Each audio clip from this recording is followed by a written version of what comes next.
And that concludes today's pregame show. We play every play like it's the most important play of the game. Let's go. Coming up next, it's the starting lineups, opening kick, and play-by-play action of West Virginia high school football.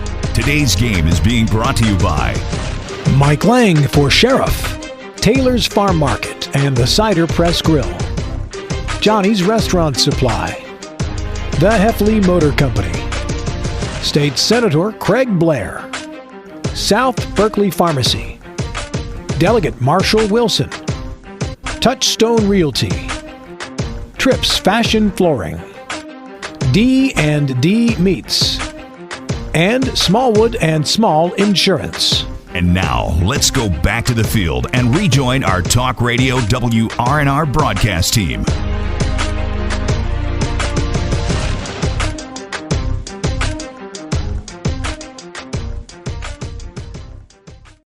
Panhandle, or wherever you may be tuning in, it's playoff night around the state of West Virginia, high school football playoffs around the Mountain State, and we are in Inwood, West Virginia. It is the 5-seed Musselman Appleman welcoming the 12-seed of Parkersburg Big Red to Inwood, West Virginia. Matt Crawford here with you, along with Matt Miller, Jason Colrick on the sideline. Our TV10 cameraman is John Alderton. On the sideline is Jason Colrick. Well, Matt, it seems like just yesterday we were starting this season, and right now it is a chilly evening in Inwood, and we are ready for some playoff football. Yeah, it feels like the playoffs when you look at the temperature out there right now. A little bit of a breeze blowing, and a very interesting matchup here. You've got a former powerhouse in the Mountain State of West Virginia in the Parkersburg Big Reds, who, have gone through a little bit of a downtime, but are back in the playoffs for a third straight year, and taking on an upstart, if you will, Musselman Appleman team that has really been playing well. Their 12th playoff appearance in their last 24 years, and a team that has won 19 of their last 23 games. An abbreviated pregame show tonight, so we're going to quickly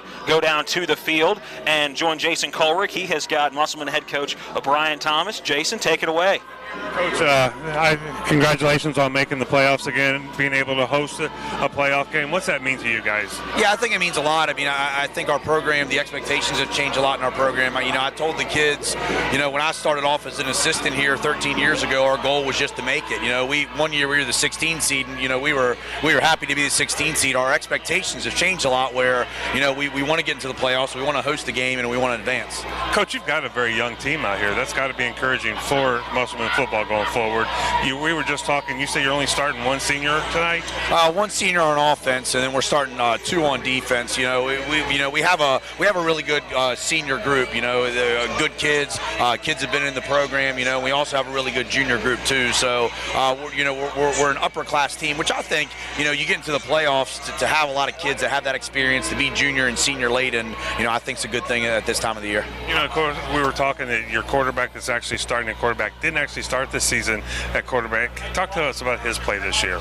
Yeah, our first quarterback went down towards ACL, and he's kind of became Caleb Horner. He's kind of became an extra coach for us. He'll be in the press box tonight. He'll be in the offensive headset with us talking plays. So he still plays a huge role. But since he's went down, Caleb Hardy stepped in, and Caleb's a kid that he's very smart. He's got an above a 4.0 GPA. He'll change plays at the line of scrimmage. He'll get us in the right stuff. He makes good decisions, and he really controls the pace of the game and controls what we do offensively. And obviously we'd be remiss if we didn't talk about Hartman and his value to this team. Yeah, he's an outstanding young man. I think it starts there. He's an outstanding student. He's an outstanding worker. He's an outstanding leader for us. And tonight hopefully we see him carry the ball a little bit, tote the rock, and score a couple. I hope. Last question is kind of a two-part. You've had an opportunity now to see Parkersburg, what they've done. You don't get to see them through the year. On offense, what do you think you guys need to do against them? And then on defense, what do you need to do to shut them down? Quarterback's a very good player. He's thrown for 1,000 yards and ran for 1,000 yards. So we got to make sure that we kind of really contain him. We can't let him get outside. They've lived on big plays this season. So we've talked a lot defensively this week about limiting the big play. So hopefully, from us defensively, we can't give up that big play, and we can't let them dictate the pace of this game. Having said that, when we're on offense, we want to dictate the pace of this game. We want to come out and we want to run the football. There's no doubt about that. We're a run-first team. Come out and really control the line of scrimmage. we put so much pressure on our offensive linemen. Not bad pressure, but we just tell them that, hey, games are won up front. So a lot of this will be decided in the trenches. Coach, the guys up in the booth want to know, you're really wearing shorts for this game? What's that about? First off, it's not even cold out. Okay, if we were Tuesday, it was cold. Tuesday I was layered up, but right now it's not even cold out here. Coach, I'm gonna catch up with you at halftime. Good luck tonight, and we'll talk at halftime. Hey, great. Thanks. I appreciate it. There you guys go. Nice interview with Coach Brian Thompson as he looks forward to this game. Jason, what is the weather like down there right now? I know up here it's a little chilly. What's it like out there in the elements? He's crazy. It's cold out here right now. I'm not going to lie to you. They say the temperatures are going to go down into the mid-30s. If the wind actually picks up right now, it looks like it's dead, but they're talking about wind chill factor, so let's hope that wind chill holds off until later tonight. Looking forward to this one. Again, Jason will be down on the sideline this entire ball game. You have a Musselman team that comes in 8-2. There are only 2 losses to the Martinsburg Bulldogs. That was the last game of the regular season. Then they went down to Tuscarora, Virginia, and got shut out 35-0. Other than that, it's been pretty lopsided in favor of the Musselman. And for the Parkersburg Big Red, they come in at 5-5 in that 12 seed. Obviously, if you look at these playoff rankings this year, it has been a 500 or worse, even down to 4-6, will get you in the playoffs this year for the most part. We'll see that tomorrow when we bring you the Martinsburg Bulldogs taking on the 4-6 of Preston Knights. But should be a fun night around the Eastern Panhandle for high school football, and should be a fun night around the Mountain State for the first night of the AAA playoffs in West Virginia. All right, we got to get in our first break of the program right now. And when we come back, we'll start to break down this match and tell you what makes each team go on this season so far. Again, it's Parkersburg and Inwood taking on the Musselman. Back in 90 seconds. This is West Virginia High School football on Talk Radio WRNR and TV 10.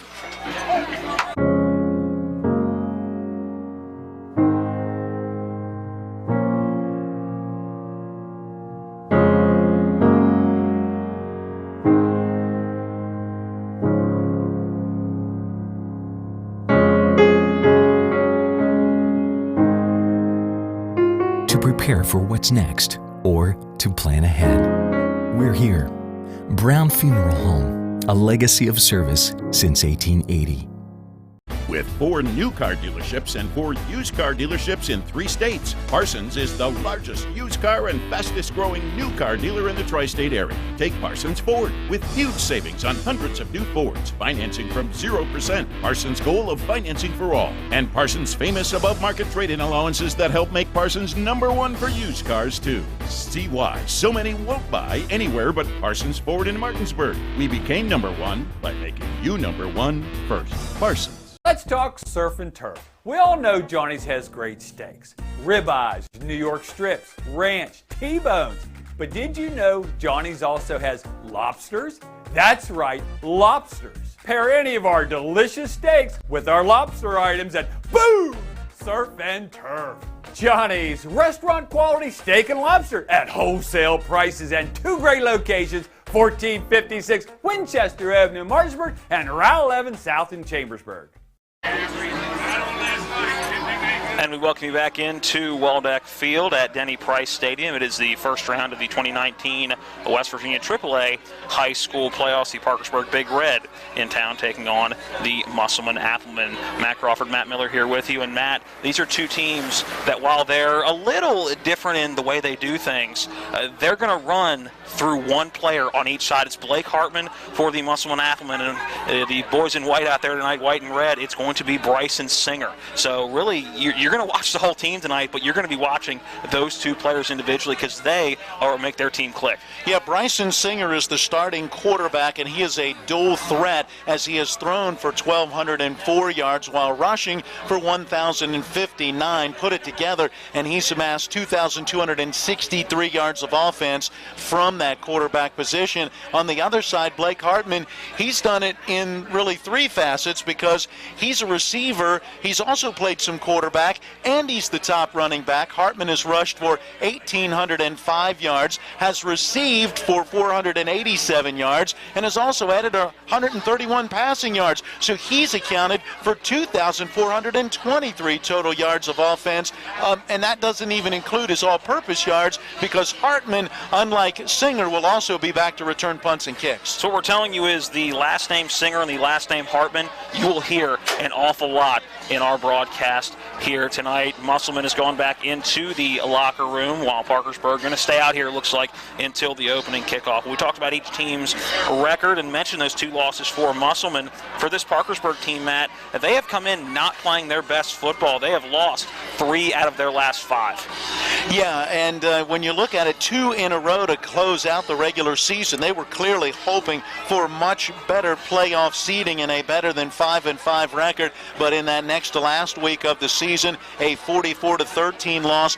against Huntington, and then closing out the season last week with that rivalry matchup against Parkersburg South, and the Patriots got the better of the Big Reds 49-14. So we'll see if this team has a bounce back game here in this one. One thing to consider, you look at the 5-5 record for Parkersburg, they are 5-1 at home. They were privileged enough to get 6 home games, only 4 road games. The problem is they haven't won a road game yet this season. This is also not the first team from the Eastern Panhandle that this Big Red team has faced off against this year. They welcomed the Spring Mills Cardinals, and that was a game that was 27-7, in which the Big Reds got the win in that football game at home. So this is not going to be their first Eastern Panhandle opponent, although the teams are going to play a little bit different than what they saw in Spring Mills earlier in the season. Yeah, no doubt about it. Both of these teams going to be very similar in the things that they want to do. They want to establish a ground game. They want to work that passing game off of that ground game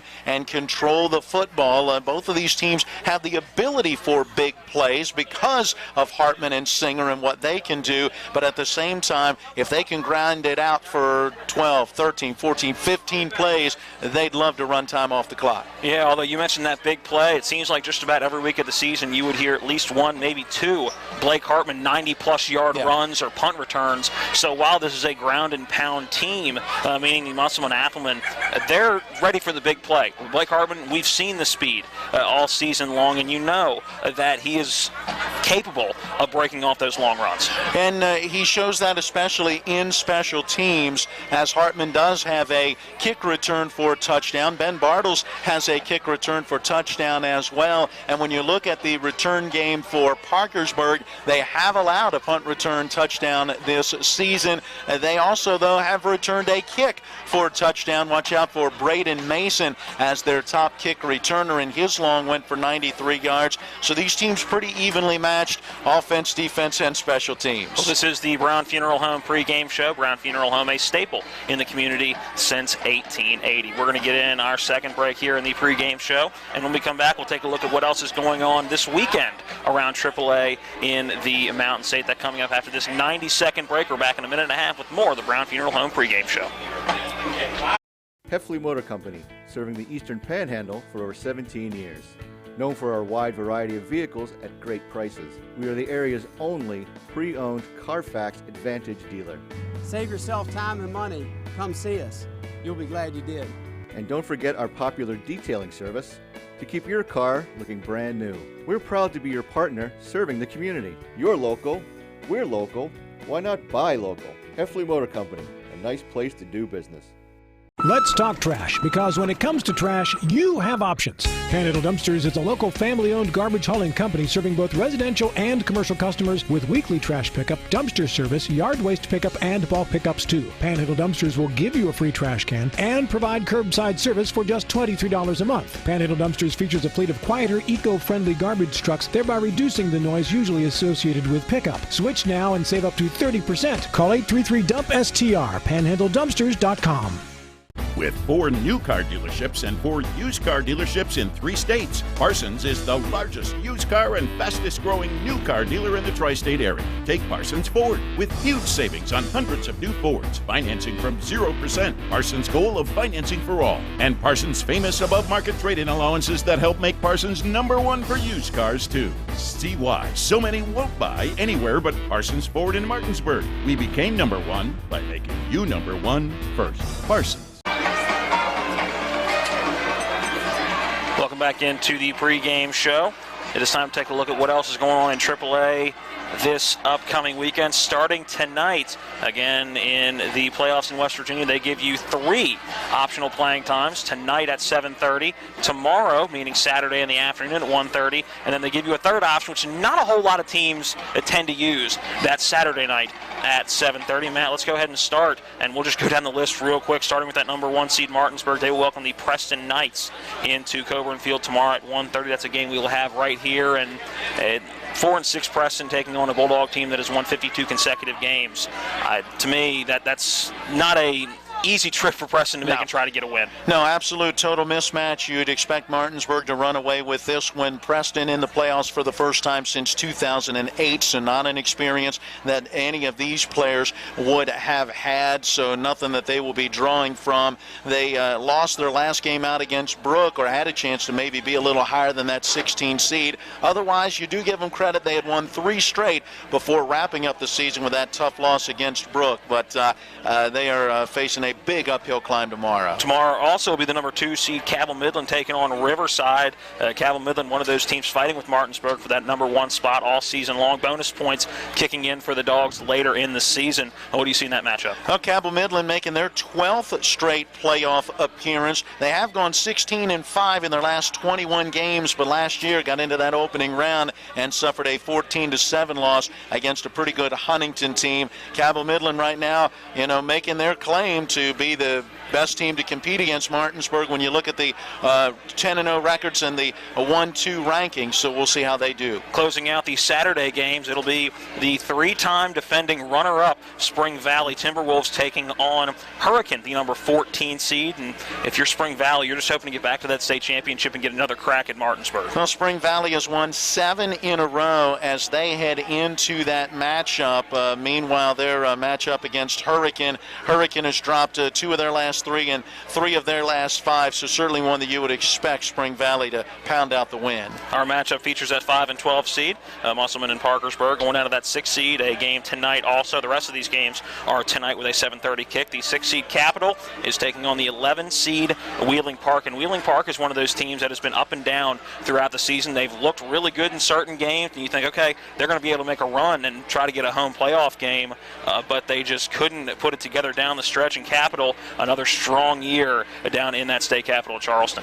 Yeah, Capital, it's been an up and down year for them. When you look at what they've done coming into the postseason, they've dropped 4 of their last 6 games. We'll see if they can find a way to turn it around tonight. #7 GW is taking on #10 Huntington. Again, that is a kickoff tonight at 7:30. Both historically good programs across the Mountain State. What do you see in this matchup? Well, coming in from different directions, though, GW has won 5 straight games. They've got some momentum as the playoffs get underway. Huntington, though, they've dropped 2 of their last 3 and 4 of their last 6. Again, it may be a little bit of an uphill climb for Huntington, who's making their 9th straight playoff appearance. And the other Eastern Panhandle team that is in the playoffs this year, 3 of the EPAC teams made the playoffs, while 3 ended their season last week. It is the 9 seed Spring Mills Cardinals on the road taking on #8 Greenbrier East. And for Spring Mills, a 6-4 season for them, the only 6-4 team in the playoffs this year, and they were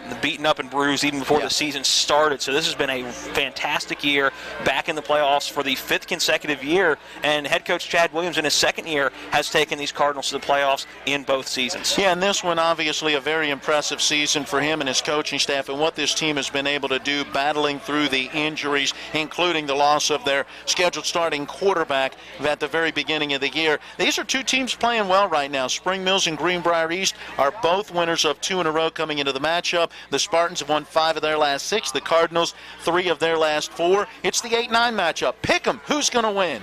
Well, you and I talked about that in Miller time a little bit earlier. That 8 seed has a 16-10 advantage, but we also talked about it in the sports show earlier that that's a pick-em. No matter what sport you're in, it's going to be a game where you're going to have the teams that are most alike in the regular season record-wise. This year, not the same record for these two programs, a 7-3 year for Greenbrier East, but should be a very good game as Spring Mills left about 9:30 this morning to get down to Lewisburg, and we will have scoring updates from that game and all the other games going on around AAA this evening. Another break to take, another 90-second timeout, then we're back to take a look at some keys to the game in this one for both sides. That coming up next in the Brown Funeral Home pregame show. This is West Virginia High School football on Talk Radio WRNR and TV 10. Orsini's, not just an appliance store anymore. They're your one-stop resource for all home needs, whether it's custom kitchen design, countertops, or cabinets, or check out their new sleep studio with Tempur-Pedic, Sealy, and Stearns & Foster. For all of your outdoor living needs, Orsini's has Gladiator Garage Works, Traeger grills, barbecue accessories, barbecue rubs and sauces, and every flavor wood pellets. Visit their brand new 8,200 square foot showroom at 360 Hack Wilson Way, 304-267-7251, Orsinis.com. My name is Monica. I'm an elementary school teacher. My name is Mitch. I'm a graphic design specialist. We have 4 children. Currently we have life and auto insurance with Erie. Our agent is helping us to move our homeowners insurance to Erie as well. They've always been a good company and good customer service. If anything ever happens to me, my family will be protected. Your local Erie agent in Martinsburg is Smallwood & Small Insurance. Get a quote at smallwoodandSmall.com. At the Foltz Real Estate Group, we make it simple and educate you on the process. In the end, we hope to be rewarded with your trust. Andrew Foltz and his team put their clients first and aim for 5-star service. Our main focuses are to simplify, educate, and promote trust. Let us take you on your own real estate journey in West Virginia or Virginia. Call the Foltz Real Estate Group at 304-261-4559 or visit callandrewfoltz.com. Chris Hild, broker.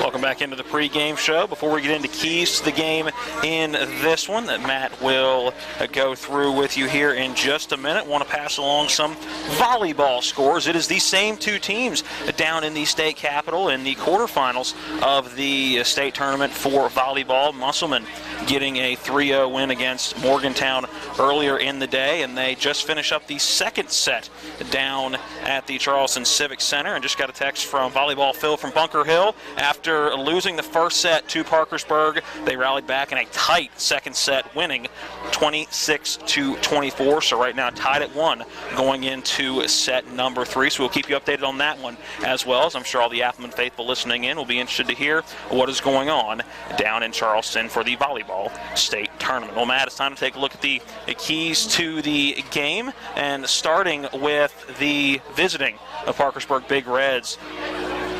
I'm not going to do it that way. You're not going to do it that way? I'm going to give you the keys for both of these teams because they are so similar. Your world, I'm just passing through. I'm telling you, we've already talked about it. Who's the guy for Parkersburg? Bryson Singer, 2,263 total yards from the line of scrimmage. Musselman has to at least slow him down. I don't know that you're going to stop a guy like that, but you got to at least slow him down and make sure he's not the guy to beat you. Parkersburg has to look across the line of scrimmage and go, hey, where's that number 6 boy? Blake Hartman, we got to know where he is. He's accounted for 2,423 total yards from the line of scrimmage for Musselman. Parkersburg has to say, we can't let him beat us. So that leads to key number 2.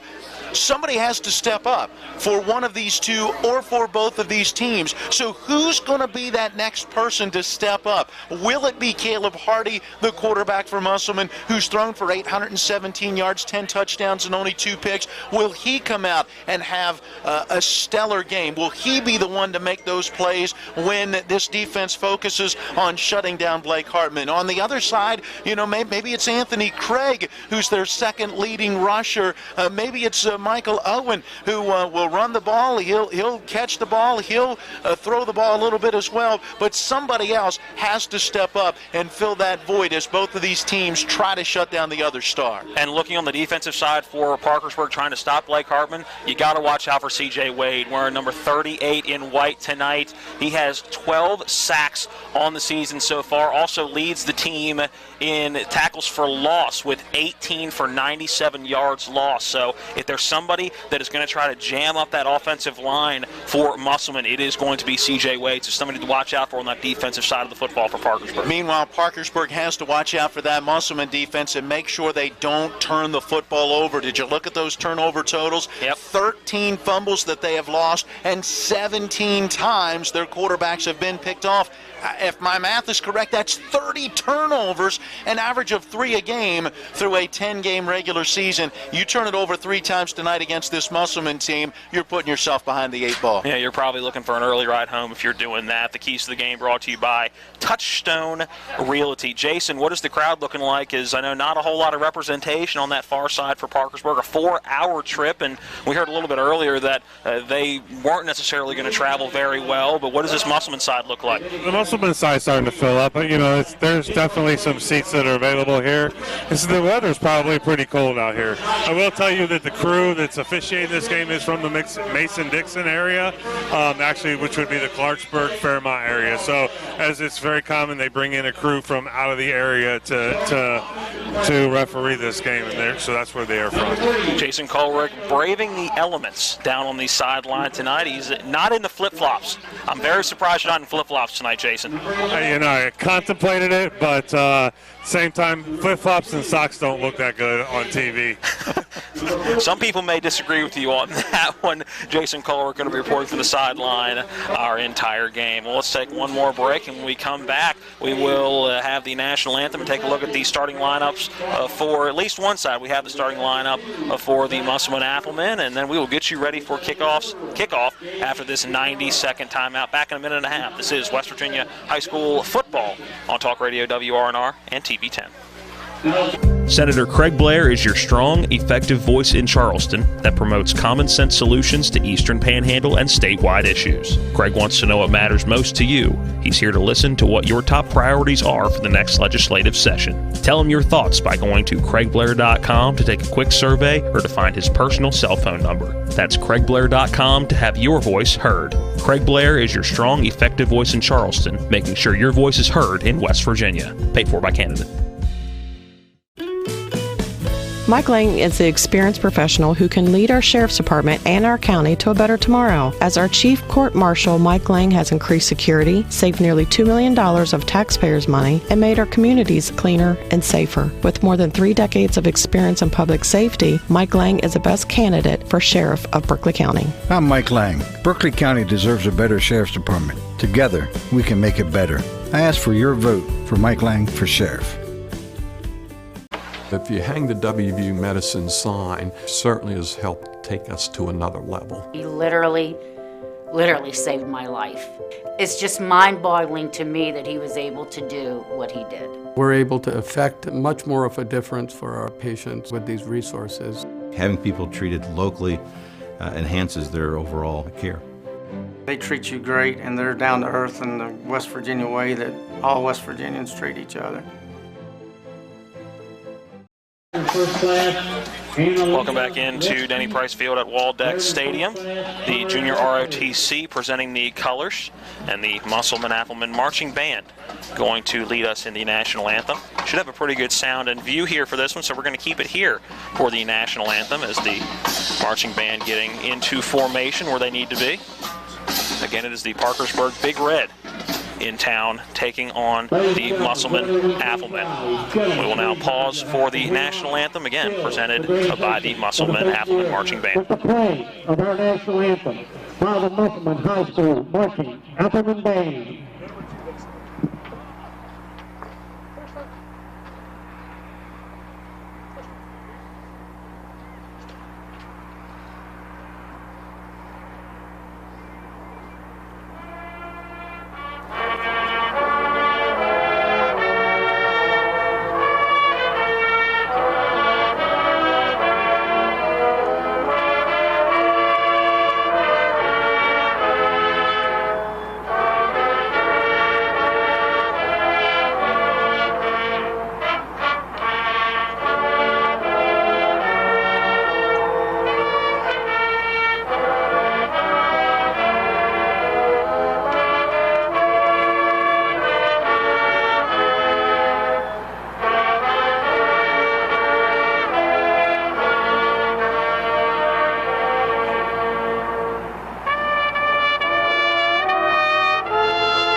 Well, if that doesn't get you ready for football, I don't know what does. Great rendition of the national anthem by that Musselman marching band. It's now time to take a look at the starting lineups. They are brought to you by Craig Blair for Senate. Visit craigblair.com for more information on his upcoming campaign. Again, only the Musselman starting lineup.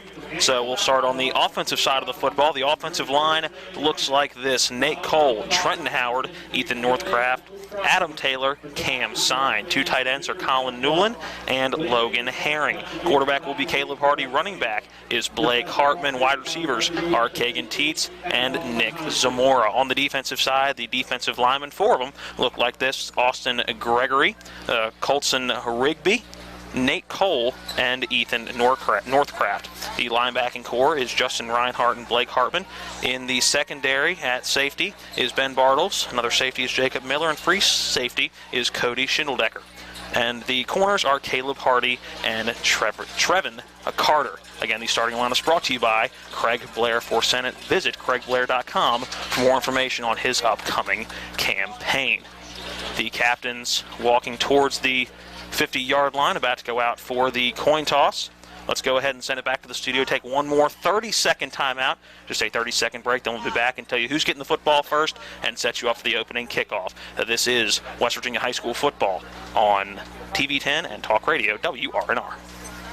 As a mom, when I'm making dinner for my family, I want the best and healthiest food for them. That's why I get my meats from D&D Meats. Their meats are fresh, locally sourced, and hormone-free, chemical-free, and antibiotic-free. D&D Meats is also family-owned, so I know when I go in with a special request for my large family events that I'm going to get treated just like family. D&D Meats, located across from Musselman High School at 8488 Winchester Avenue, Inwood. What are you feeding your family tonight?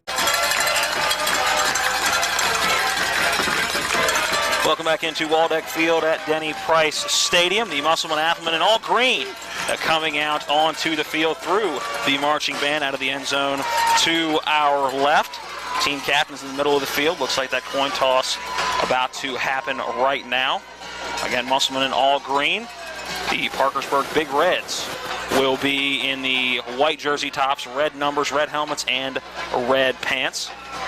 Almost like Christmas colors out there here in the mid part of November. Looks like Parkersburg has won the toss. Waiting to see if they are going to defer to the second half or whether they will take the football.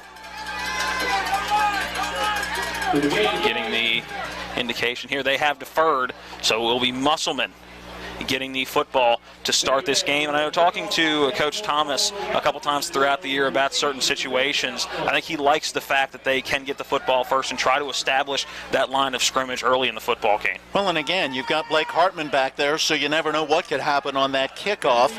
He has a return, a touchdown on a kick this season. He averages 41.3 yards per kick return, so you've got that. And then again, as you said, they've got that nice offensive line. They've got the weapons that they can move the football down the field. Maybe you get a chance to use that offense to set the tone. Coach Thomas, in his 7th year, leading this program, a record of 52 wins and 24 losses. In his 7th year, and this is 5th.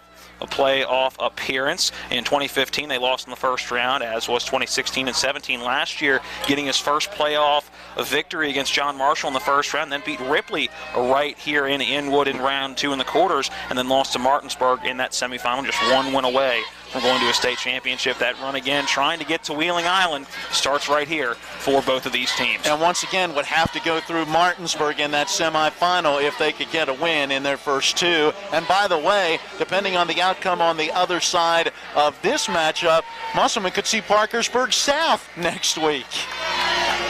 Ball set at the 40-yard line, ready to kick it off is number 3, Sam Potts. Back to return is Blake Hartman from Musselman, and we are underway.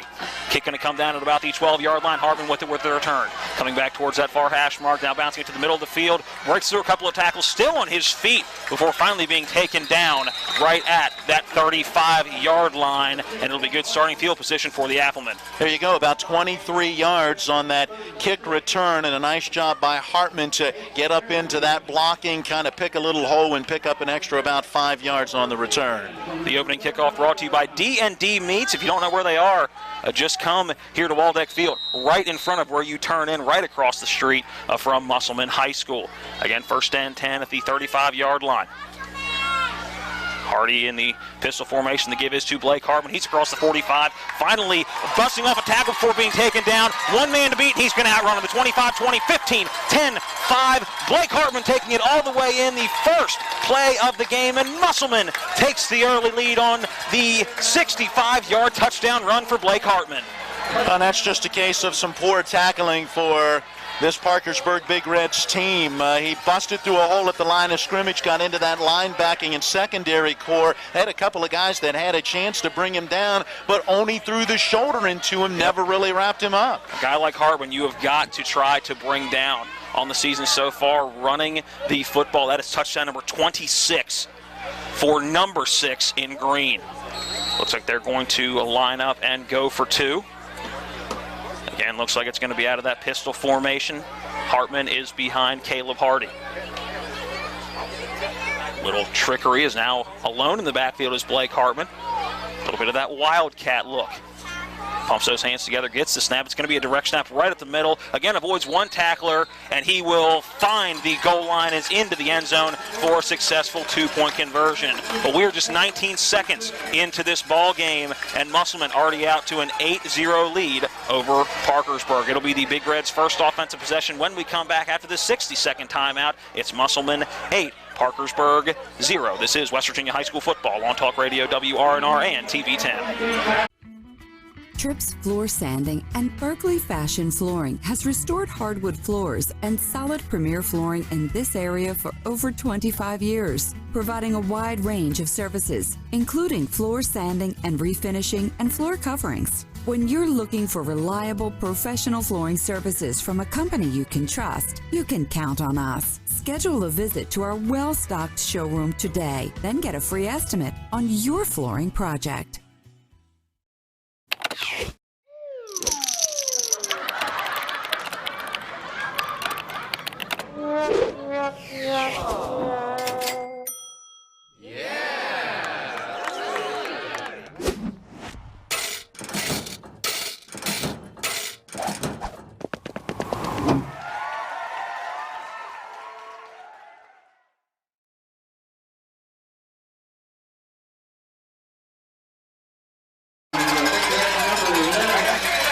Quick kickoff returned by Anthony Craig, bobbled it at the 3-yard line and gets upfield before he is brought down right at the 19-yard line, and that is where Parkersburg will start their first offensive possession. Matt, real quick, let's just take a look at the scoring summary. Wasn't much of a drive, just one play, 65 yards for Blake Hartman. Yeah, it took all of 11 seconds, and the 2-point conversion also by Hartman, and Musselman couldn't ask for a better start.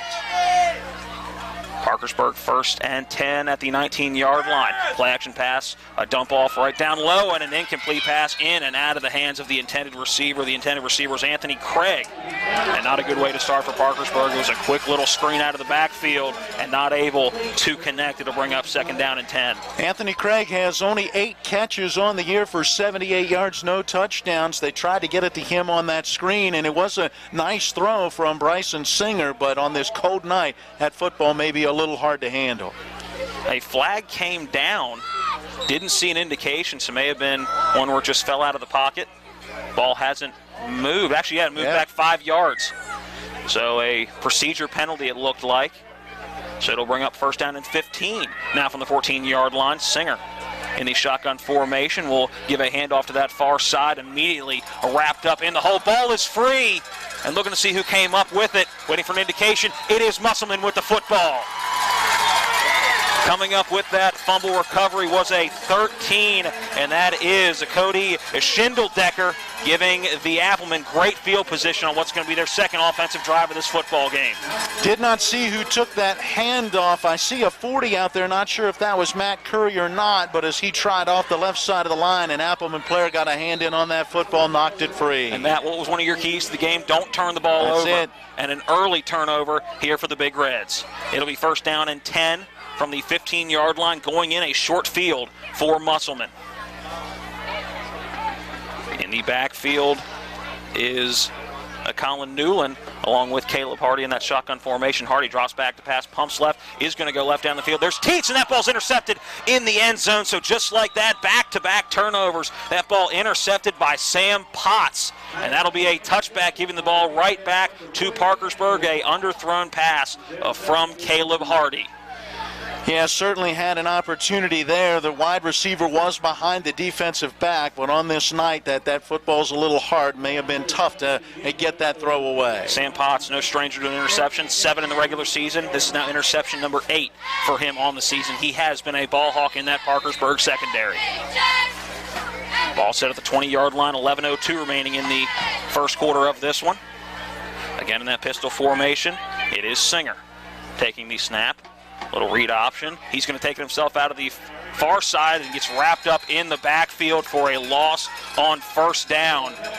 A read option. He kept it himself and couldn't get back to the line of scrimmage.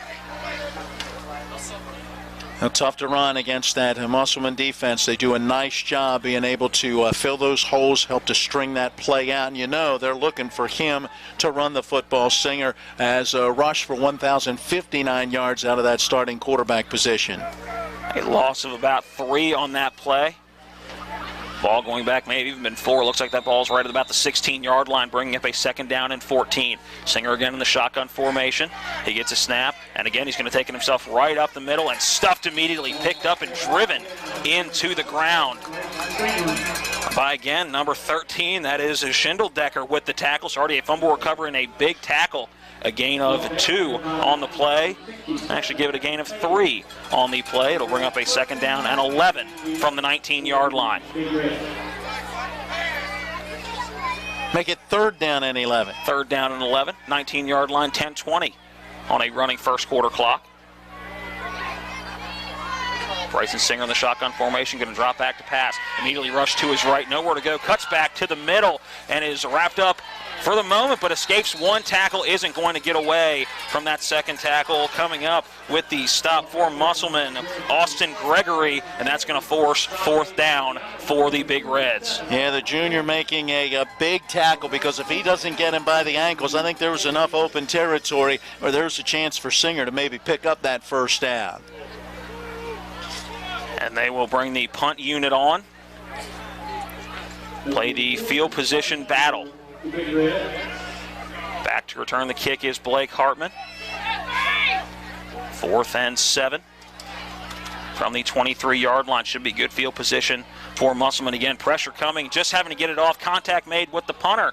No penalty flag, a fair catch called for by Hartman. Already in Big Reds territory. Musselman to get the football at the 48-yard line. And surprised there was no flag. The thrown must have been contact made on the punter by Parkersburg. That punter, Matt Curry, and the head referee behind that play staring it all down. While there was some contact, it was at the end of the play. I don't know if maybe a player got blocked and ultimately ended up hitting the punter as a result of that, but no penalty. 9:22 on the first quarter clock. 1st and 10 from the 48-yard line. Man in motion, that give is 2. A number 2, that is Zamora, who works up this near side across the 25 inside, or the 35 inside the 30, before finally being pushed out at the 27.5-yard line, and that's good enough to move the chains for the Applemen. Roughly 21 yards on that gain. Nice job to bring Zamora in motion, get him the football, running the football on the year. Just 19 carries, 123 yards coming in. 1st down and 10 from the 28-yard line. Again, motion in the backfield. It's going to be a direct snap to Blake Hartman. Teets goes in motion behind Hartman, and Hartman's going to take it himself right up the middle, bouncing off a couple of tackles, and that ball comes free, and Parkersburg will fall on it, and they will get the football back. Coming up with the fumble recovery, looked like a 48, Justin Waybright. So 3 turnovers early in this football game, 1 for Parkersburg, 2 now for the Musselman Applemen. And that's something they have not done this year, is turn the ball over. They have been very safe with that football. And we aren't even to the 9-minute mark in this football game, and already 3 turnovers. Again, it is a cold night. It is a cold football, and when you got guys reaching in there trying to strip it away, a little hard to hang on to right now, but got to find a way to do that. Can't have these turnovers all game. 2 missed opportunities for this Musselman offense. A Singer in the backfield, that handoff to the far side. Good run, escaping one tackler before being brought down. And a penalty flag coming in late. Waiting to see who is going to, or what that penalty flag is going to be. Looked like it was Anthony Craig on the carry for Parkersburg. That penalty flag is picked up, so waved off. That'll bring up a 2nd down and 8 for Parkersburg. Did get word from Jason on the sideline that the earlier penalty was unsportsmanlike conduct. 2nd down and 8. As Singer drops back to pass, immediately rushed up the middle. He's going to tuck it and run himself, going to this near side, sheds one tackle, now bouncing it out to the sideline before being wrapped up at the 25-yard line on the tackle again on number 47, Austin Gregory. Yeah, Gregory able to catch him from behind, and a nice tackle to wrap him up and bring him down. But I tell you, Singer is showing himself to be a little hard to tackle, and he needs to be, because right now Musselman's gotten the pressure. They are getting by this offensive line and getting into the backfield. 3rd down and 5, 8:14 on a running first quarter clock here at Waldeck Field. Alone in the backfield is Bryson Singer, a blocking back to his left. He will take it himself on the read option, coming back to this near side, escapes another tackle. Good blocking upfield. He's across the 40-yard line to the 45, across midfield to the 50. The 40 going down, finally being wrapped up at the 32-yard line by number 48, Colton Rigby. Good run for the quarterback, Bryson Singer, putting the Big Reds in Appleman territory for the first time in this ball game. Well, again, we saw some missed tackles on that big touchdown run for Blake Hartman, and a few missed tackles this go-around for Musselman, as they looked like they had him wrapped up a couple of times but couldn't bring him down. Singer gets the play from the far sideline. Will be in the shotgun formation. Again, a little bit of a read option. He'll drop back to pass, fires to that far side, and again drop the 2nd drop of the game for Parkersburg, and that pass intended for Carter King, and he couldn't haul it in on what was a good throw by Bryson Singer. It'll bring up a 2nd down and 10. Yeah, maybe you look at it as the ball a little bit out in front of him, but certainly a very catchable ball. Nice throw by Singer. Another missed opportunity by this Parkersburg offense. Carter King just 5 receptions on the air, but they did go for 112 yards. So when he has hauled the football in, it's covered a good chunk of yardage. Singer will get up underneath center. It is an eye backfield. 2 men in motion. And we're going to get a timeout called by Parkersburg. Let's go ahead and take a 30-second timeout. We'll have 2nd down and 10 for Parkersburg at the 33-yard line of Musselman. When we come back, 7:32 remaining in the first quarter. It's Musselman 8, Parkersburg 0, back in 30 seconds. Amidst the rustic and relaxing atmosphere, the Cider Press Deli and Grill inside Taylor's Farm Market offers amazing house-made specialties like sandwiches, salads, soups, local hand-patted burgers, local craft beer and wine, heavenly desserts, and so much more. Our farm fresh food features seasonal market ingredients from local farms. Visit the farm market on Small Business Saturday, November 30th for wine tasting. Eat, drink, and shop local at the Cider Press Deli and Grill inside the Taylor Farm Market. CiderPressDeliandGrill.com. Update from Charleston in the volleyball state tournament. Just got a text from Phil McCoy. Musselman wins the 3rd set and is up at 2-1 going into set number 4 against the same Parkersburg Big Reds school. Keep you updated on that one as we go further into our broadcast. Again, the I formation is Singer up under center. In the backfield is Anthony Craig. There's that pitch to Craig on the far side. Blockers out in front, and he will get back to the line of scrimmage. May get a few extra yards. A good push by that offensive line, and he will get 2, bringing up a 3rd down and 8. It looked like Justin Reinhardt, 36, really coming up, and while he may not get credit for the tackle, really helped to blow that play up. Ball up to the 31-yard line. bringing up a 3rd and long. Again, the Big Reds looking to the sideline for the play. Back in the shotgun formation is Bryson Singer. He gets that snap, a pump fake, holds the ball, now fires a slant across the middle, and that ball is hauled in. And a completed catch, good snag by number 40, Matt Curry, and that's going to be enough to move the chains on 3rd and 8, first down, Parkersburg. Yeah, nice catch by Curry on what you might call a deep slant as he went down the field about 7-8 yards and then angled his way across the middle, went down to the ground to pull that one in. And that's going to give Singer a little bit more confidence. The first 2 passes he had on the day were dropped before that catch by Curry, first down and 10. The give is to Anthony Craig to that far side and bottled up by a host of green helmets before he is brought down right at the line of scrimmage. It'll bring up 2nd down and 10. Yeah, as you mentioned, a whole host of folks are there. I believe Northcraft, one of the leaders on that defensive front, and then Schindeldecker, the safety, coming along behind everything, helping to mop it up. Ball at the 20-yard line, 2nd down and 10, 6:09 on the running first quarter clock. Snap back to Singer, and he is rushed immediately. Avoids one. The tackler going deep into the end zone and overthrows the intended receiver on that far side. Looked like it was Braden Mason, his intended receiver, in the back corner of the end zone. A good defense, a good throw for Bryson Singer. If he was going to miss, he made sure to miss long out of the back of the end zone. Yeah, as you said, nice coverage out there as well. On that coverage was Trevin Carter, and then got some help as Schindeldecker, the free safety, came over at the end of that play as well. 3rd down and 10 from the 20-yard line. Again, the I formation for Parkersburg. There's the play-action pass, a deep drop for Singer going deep down the middle of the field. Pass is caught in the end zone, hauled in by Carter King. A lot of contact made, no penalty flag down, and it's a touchdown for the Big Reds. Yeah, I know that Coach Brian Thomas and his staff looking down the field, it looked like Caleb Hardy was right there the whole way, and at the last moment, Curry used the hands to push and get some separation and then make that catch in the end zone. The call, though, not being made, and it'll be a 20-yard touchdown pass. The extra point team on, so not going to go for the tie. Just trying to get back within 1. Sam Potts on to attempt the extra point. There's the snap, the hold, the kick is up, and it is good. A touchdown for Parkersburg, and they're back within 1 with 5:54 remaining in the first quarter. We take a 60-second timeout. It is Musselman 8, Parkersburg 7.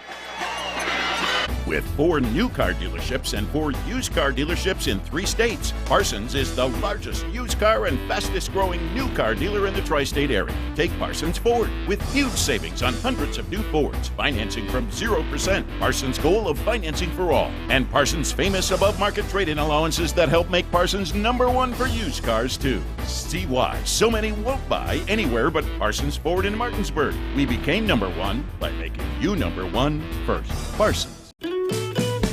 Mike Lang is the experienced professional who can lead our Sheriff's Department and our county to a better tomorrow. As our Chief Court Marshal, Mike Lang has increased security, saved nearly $2 million of taxpayers' money, and made our communities cleaner and safer. With more than 3 decades of experience in public safety, Mike Lang is the best candidate for Sheriff of Berkeley County. I'm Mike Lang. Berkeley County deserves a better Sheriff's Department. Together, we can make it better. I ask for your vote for Mike Lang for Sheriff. Kick off a squibbler up the far side. It's going to go out of bounds at the 30 and set Musselman up with good field position. Not sure whether that was an attempt to kick away from Blake Hartman. You got to think it was, but it's going to go out of bounds and give the Applemen a good starting field position. Before we go down and talk to Jason on the sideline, Matt, let's take a look at that scoring drive summary brought to you by Fultz Real Estate. How about 9 plays, 79 yards, 3 minutes and 14 seconds, 20 yards on that touchdown pass. That pass going from Singer, his 14th touchdown pass on the season, to Curry, and it's his 4th touchdown reception. Going down to the sideline, Jason, you were saying that there's any penalty thrown on that play. It should have been defensive pass interference? Yeah, if you were going to call it, it had to be. The defensive player was holding on. It was a spectacular catch there by Curry. 1st and 10 from the 35-yard line. snap back is to Blake Hartman by himself, bounces it back to the inside. It takes a couple of tacklers with him before being bottled up at the 40-yard line. He's going to gain half of what he needs for a first down, bringing up a 2nd down and 5. Good momentum call by the officials. Thought he got bottled up at that 39-yard line. They'll give him the 40.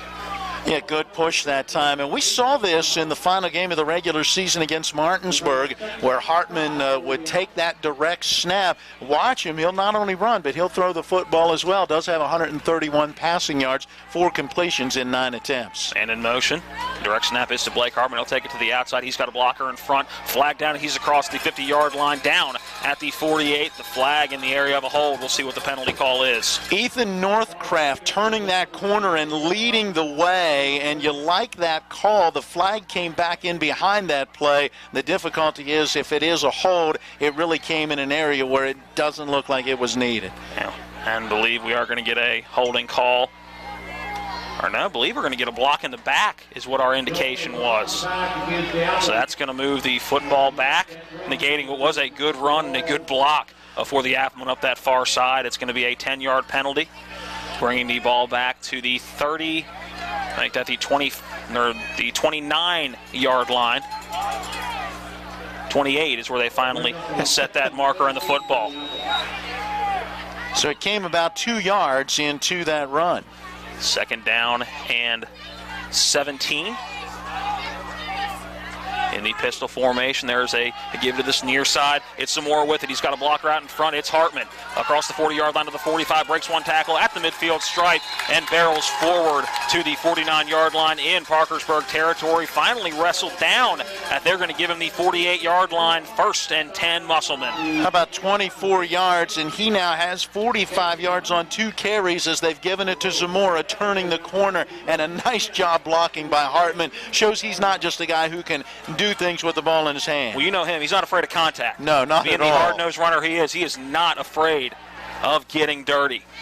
4:39 on a running first quarter clock, 1st and 10 from the 48-yard line. That snap goes to Blake Hartman right up the middle again, breaking a couple of tacklers. Still not going down inside the 30-yard line. Finally brought down at the 28-yard line. Great run for Blake Hartman right up the gut. 20 yards on that carry. I've got unofficially 98 yards on just 5 carries, including that 65-yard touchdown run on his very first touch of the night. Hartman off to a very good start. 4:17 and counting on a first quarter clock. 1st down and 10 for Musselman from the Parkersburg 28-yard line. It is Hardy by himself in the backfield. Blake Hartman now comes in motion. Going to that far side, Hardy with the direct snap. He's going to take it himself right up the middle. Bottled up by a couple of defensive linemen for Parkersburg. Trying to get a number, I know. Finally coming in and bringing him down was number 51. Jeffrey Jones is going to get at least half a credit on the tackle on that play. Yeah, it looks like either 28 or 29. I think that's going to be 29. Zadrian Snodgrass, just a sophomore who came up out of the defensive backfield to help make that stop. Gain of 3 on the play. 2nd down and 7 from the 25-yard line for Musselman. Again, some movement along that offensive line. Stacked on this near side, and now Kagan Teets will come in motion. The direct snap to Blake Hartman, and wrapped up immediately by number 38, C.J. Wade, one of the guys we talked about early in this game.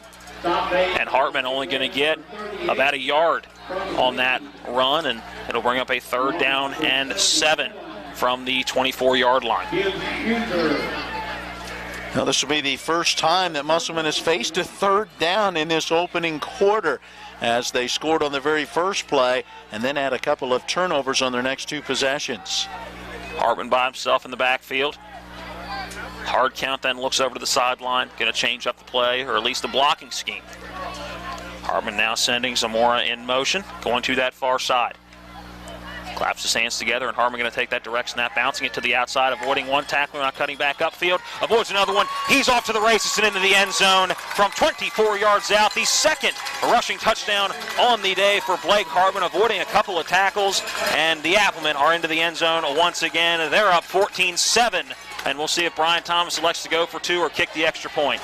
Tell you what, a lot of that was Blake Hartman because Parkersburg had a couple of defenders out there around that corner on the right side of the offense, the left side of the defense, but he made that cutback move. Guys for Parkersburg couldn't stay on their feet, and nice running then by Hartman to outrace everybody into the end zone. Luke Barger on for the extra point. So Coach Thomas electing to just attempt 1. There is the snap, the hold, the kick. It is up, and it is through. With 2:31 left on the clock here at Waldeck Field, we'll take a 60-second timeout with Musselman out in front of Parkersburg, 15-7.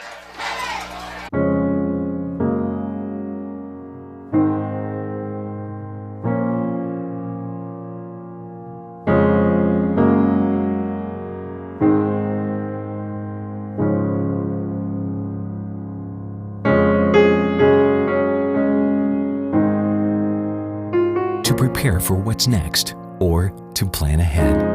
We're here. Brown Funeral Home, a legacy of service since 1880. Hi, I'm Marshall Wilson, and I'm honored to serve as the 60th District Delegate. I'm especially proud of Musselman High School, which 2 of my kids attend. Musselman High is a place where excellence is a way of life, not only on the football field, but in the classroom, on the stage, and in the community. Get in there, Appleman, and make it happen. This is Delegate Marshall Wilson, and I'm proud to support Michael Folk for governor. Paid for by Marshall for West Virginia.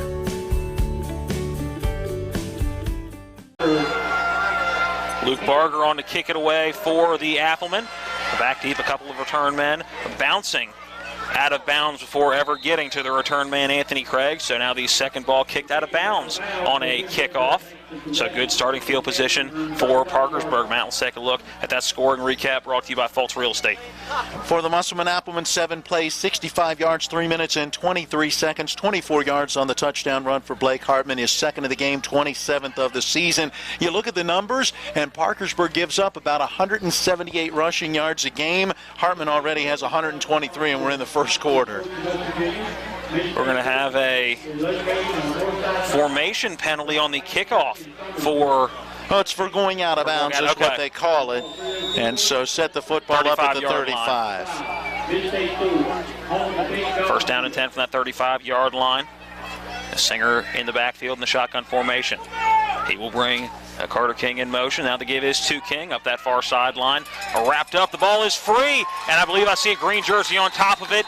It is a Musselman fumble recovery. Coming up with that fumble is Ben Bartles, and the Applemen take over the 4th turnover of this first quarter. 2:24 remaining in the first here at Waldeck Field. Well, there you go. Each team has now turned it over twice, but so far nobody's been able to really take advantage of those turnovers. Let's see if Musselman can do that here and maybe begin to get a little separation. First and 10 at the 38-yard line, moving in for the Applemen. Let's go down to the sideline and catch up with Jason. Jason, a grass surface here. What does the surface look like right now down on field level? You know, it's actually in pretty good shape. A couple of weeks ago when Martinsburg and Musselman faced off here, it was during some rain and it was really muddy, but this field is actually in very good shape this time of year.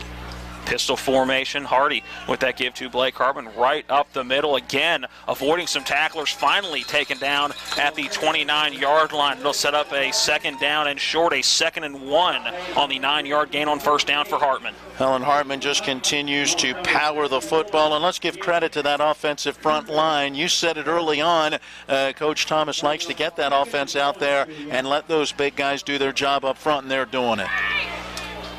Alone in the backfield is Blake Hartman. And once again, a lot of movement before the play, loading up that right side of the offensive line. Kagan Teets in motion. It's going to be a misdirection to this near side. And that give is to Zamora, who once again gets the handoff. He's inside the 20, down to the 18-yard line. That's going to move the chains for a Musselman first down. Yeah, another 9-yard gain. And what I tell you, what was one of those keys to the game early on? Somebody was going to have to step up for one of or both of these teams outside of the stars that you might be expecting. How about the first quarter for Zamora? I've got him now at 54 yards on just 3 carries. First and 10 from the 18-yard line. Hardy in the shotgun formation. He gets the snap. The give is to Hartman behind him, and he's got blockers out in front. Cuts up towards the hash mark. Flag flies in as Hartman breaks a couple of tackles going up that far side. and is into the end zone just inside that pylon for a touchdown, but don't be surprised if this one comes back in the area of a hold. Boy, I tell you, that flag was thrown by an official about 15 to 20 yards. Let that one fly with whatever he saw, and yeah, Musselman already beginning to back up. The second holding penalty on the day for the Applemen. Looked like it came into the run, so we'll see where they mark that penalty off to. Going to go back to the 40-yard line. Or make that the 30-yard line, rather. So actually they lose about 12 yards on that penalty as they were scrimmaging from the 18, so it sets up first and about 22. First and 22 from the 30-yard line. Hardy gets that snap to give us to Blake Hartman right up the middle of the field, bouncing into this near side hash mark. Good open field tackle made by Sam Potts to stop Blake Hartman, and Hartman a little slow to get up, favoring that right leg a little bit. Hopefully can walk it off. I know a cold night, and looking like he had that ankle rolled up on us. He will limp off the field, and if you're Musselman, you're hoping this is one he can walk off, get taped up, and get back in the ball game. He has been spectacular so far for Musselman. Yeah, that he certainly has. Coming into the football game now, David Macy.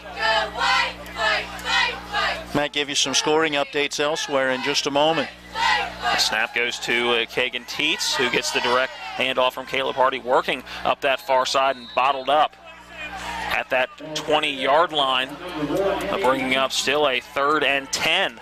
But a good gain, make that a long 10, almost 3rd and 11, but a good gain on the run by Kagan Teets.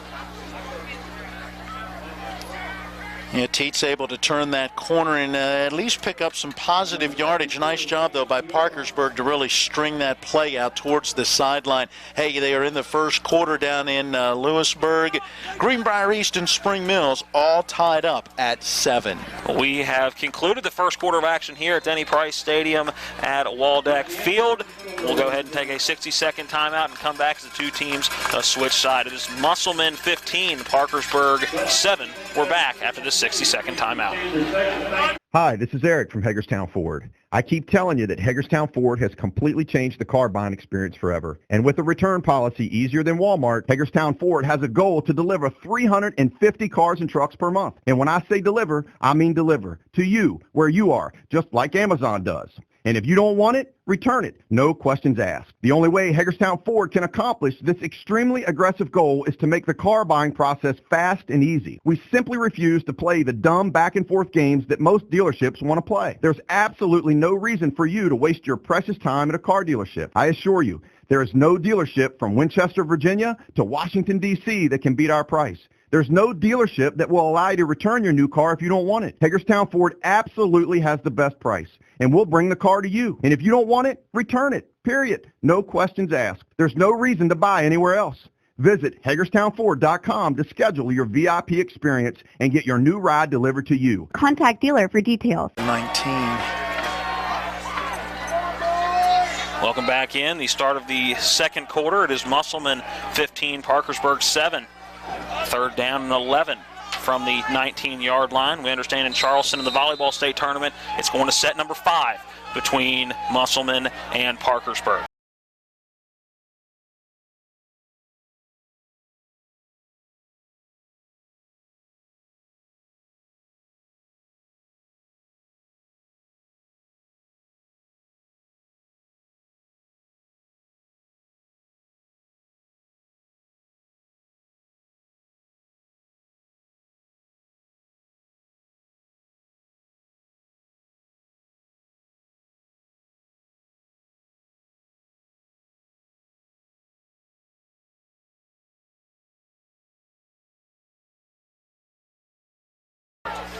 Third down and 11.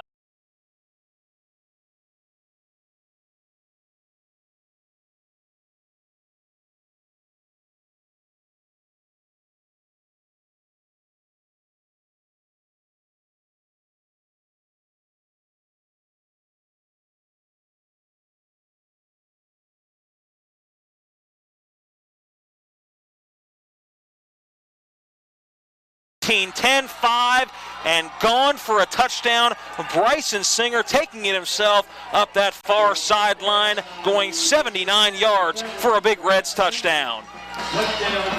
Now that'll be his 7th rushing touchdown of the season, and Matt, all they did was spread the field to this wide side to the left and then ran back more to that short side to the right, where all they had to do was seal the corner, and then the wide receiver down the field about 10 to 15 yards gave a block that allowed him to get to that sideline, and Singer showing some speed, outrunning everybody. And no surprise, it looks like they are going to go for 2.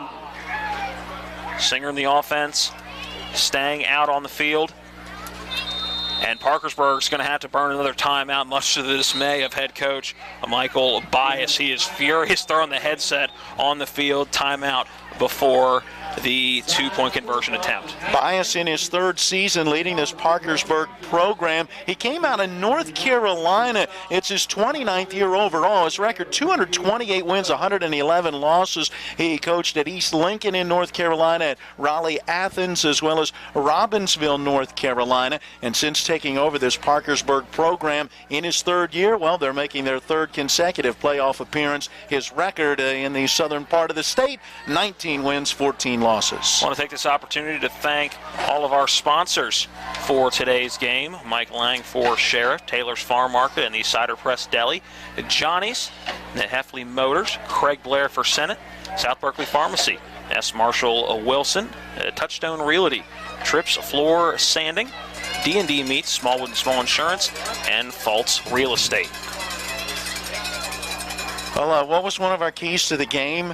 These two teams had to stop the star on the other side of the football. Not happening. I now have 6 carries, 126 yards for Bryson Singer, as he had a 41-yard run earlier in this, a 79-yard touchdown run, and then you go 9 carries, 137 yards, 2 rushing touchdowns for Blake Hartman, so both stars are rising. I formation for Parkersburg.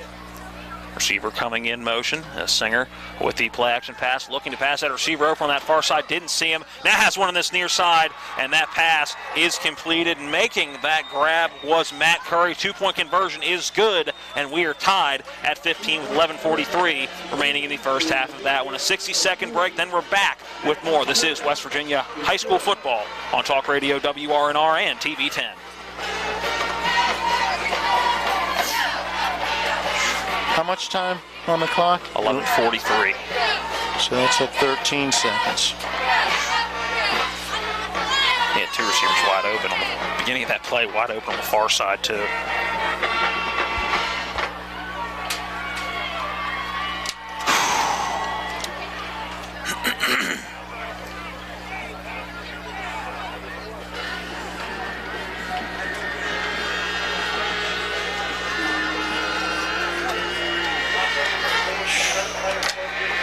Let's talk trash, because when it comes to trash, you have options. Panhandle Dumpsters is a local family-owned garbage hauling company serving both residential and commercial customers with weekly trash pickup, dumpster service, yard waste pickup, and ball pickups too. Panhandle Dumpsters will give you a free trash can and provide curbside service for just $23 a month. Panhandle Dumpsters features a fleet of quieter, eco-friendly garbage trucks, thereby reducing the noise usually associated with pickup. Switch now and save up to 30%. Call 833-DUMP-STR, panhandledumpsters.com.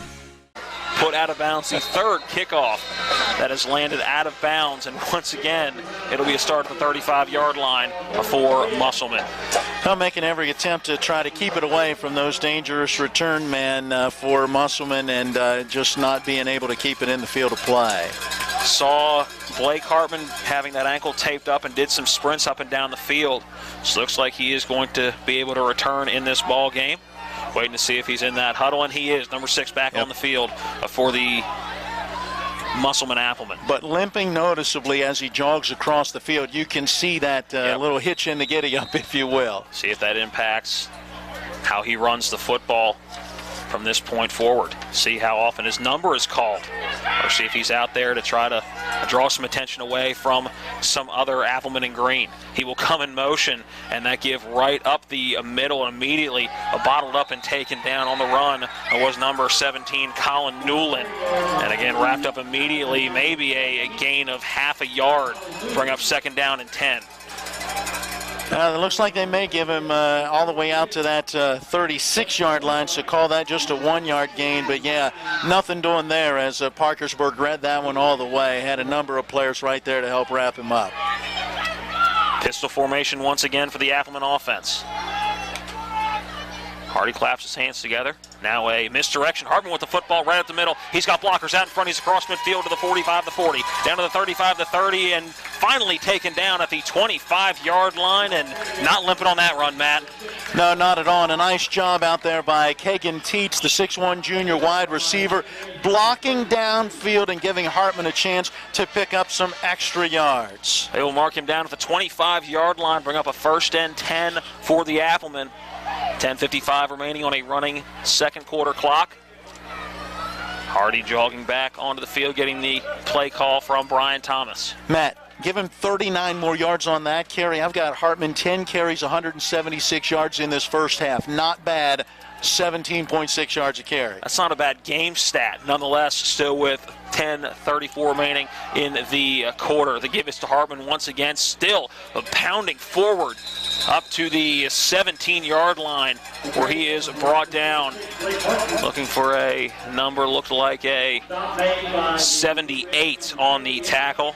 Coming up with that tackle is Caleb Frazier, one of those big linemen for the Big Reds. So a gain of 8 more yards.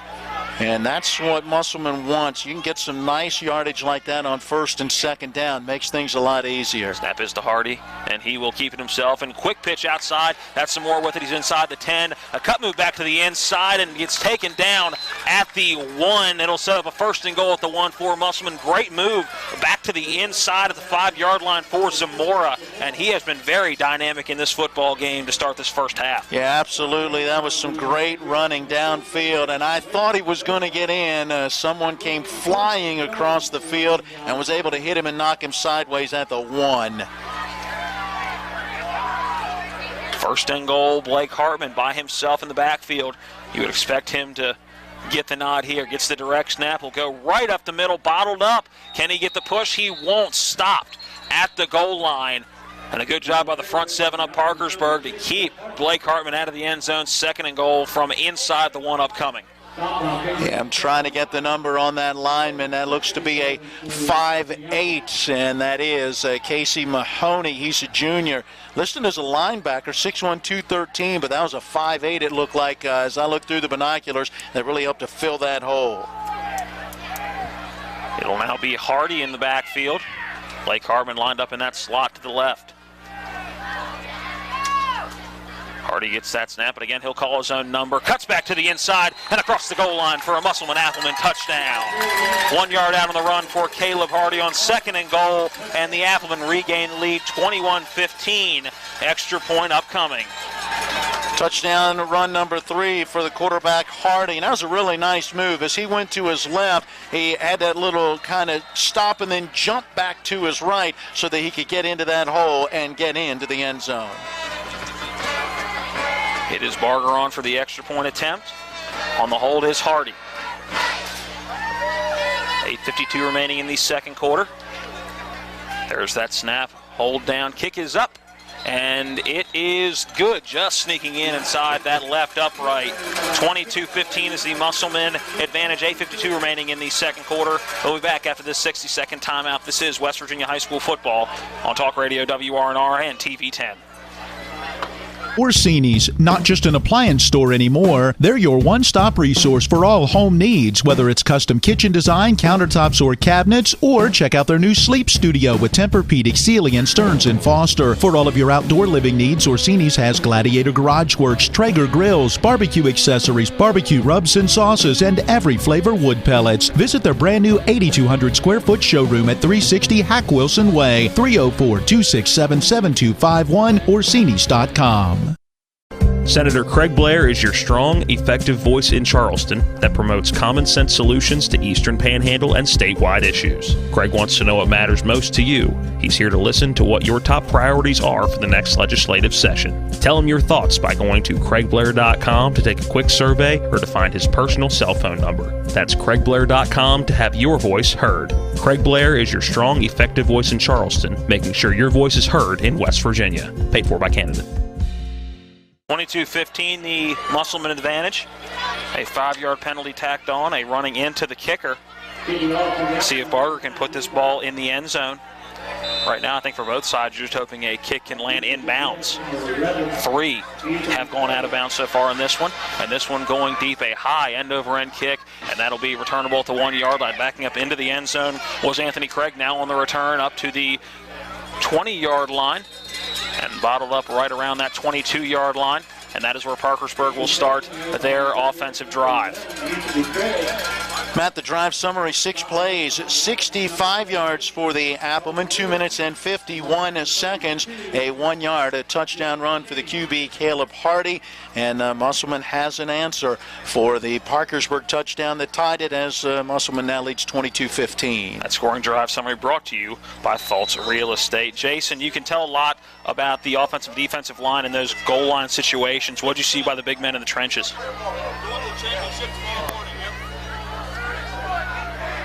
We're going to go down to Jason Colrick, having some issues with the microphone. We'll try here in just a moment. First down from the 21-yard line. Singer will keep it himself, and he's got room up the middle. He's across the 45 to the 50. One man to beat. Will he be caught as he's angled towards the sideline and finally brought down inside the 20-yard line? Another fantastic run for Bryson Singer. I'll give credit to Shamel McWright. He's a senior, 5'10", 170. He's listed as a running back. He's got some speed as he was able to run him down for that touchdown-saving tackle inside the 20. And we'll move the chains down at the 17-yard line, 8:29, and counting on a second quarter clock. And we talked about the star for each side, and so far neither is disappointing. Blake Hartman for Musselman and Bryson Singer for the Big Reds. It is a give to that far side out of the shotgun formation. It was Anthony Craig on the carry, and he gets stopped after a short gain down to the 16-yard line. And a timeout taken by the Musselman Applemen. Let's go ahead and take a 30-second timeout. When we come back, we will have second down and 9 upcoming. It is Musselman 22, Parkersburg 15. As a mom, when I'm making dinner for my family, I want the best and healthiest food for them. That's why I get my meats from D&D Meats. Their meats are fresh, locally sourced, and hormone-free, chemical-free, and antibiotic-free. D&D Meats is also family-owned, so I know when I go in with a special request for my large family events that I'm going to get treated just like family. D&D Meats, located across from Musselman High School at 8488 Winchester Avenue, Inwood. What are you feeding your family tonight? Welcome back into Waldeck Field at Denny Price Stadium. Before we go back down to Jason, let's give you an update from Charleston in 5 sets, winning 15-6 in the deciding 5th set. It is the Musselman Applemen survive and advance, Matt. Well, and you've called Musselman volleyball throughout this fall, and you know that Coach March likes to play that tough schedule because it prepares them for this tournament setting, and that tough schedule, I think, paid off as they were gritty and determined to get that win. All right, let's try Jason one more time. Jason, what have you seen from the big men in the trenches so far? If you watch, both teams' offensive lines have pretty much dominated the defensive lines, and that goes on both sides of the ball as the Stars have really put up some yardage. There's the star for Parkersburg, Bryson Singer. A whole lot of green to get through, and he will not, losing a few on that run, trying to bounce it to the outside, but the cutback lane sealed up. A good job, I believe, finally bringing him down was Colin Newland. Yeah, Bartles out there as well, a whole host of Musselman players, and they were able to really force him to the sideline and actually forced him back. He ends up losing about 4 yards. Bring up a 3rd down and 13 from the 20-yard line. Snap back to Singer, a wide open receiver right up that far hash mark into the end zone on the catch and run from 20 yards out. Once again, it is Matt Curry on the touchdown reception, his 2nd of the ball game. And his other one was a 20-yarder as well, and Matt, 3rd down has not been kind to Musselman. Parkersburg, after failing to convert on their first 3rd down attempt, the next time they had one, a 41-yard play, the next time an 11-yard play for a 1st down, then a 20-yard touchdown, and this a 20-yard touchdown. They're now 4 of 5 on 3rd down conversions. Sam Potts for the extra point. It is up And it is good. Once again, we are tied with 7:30 remaining in the first half. It is Musselman 22 and Parkersburg 22. Back after this 60-second timeout. This is West Virginia High School football on Talk Radio WRNR and TV 10.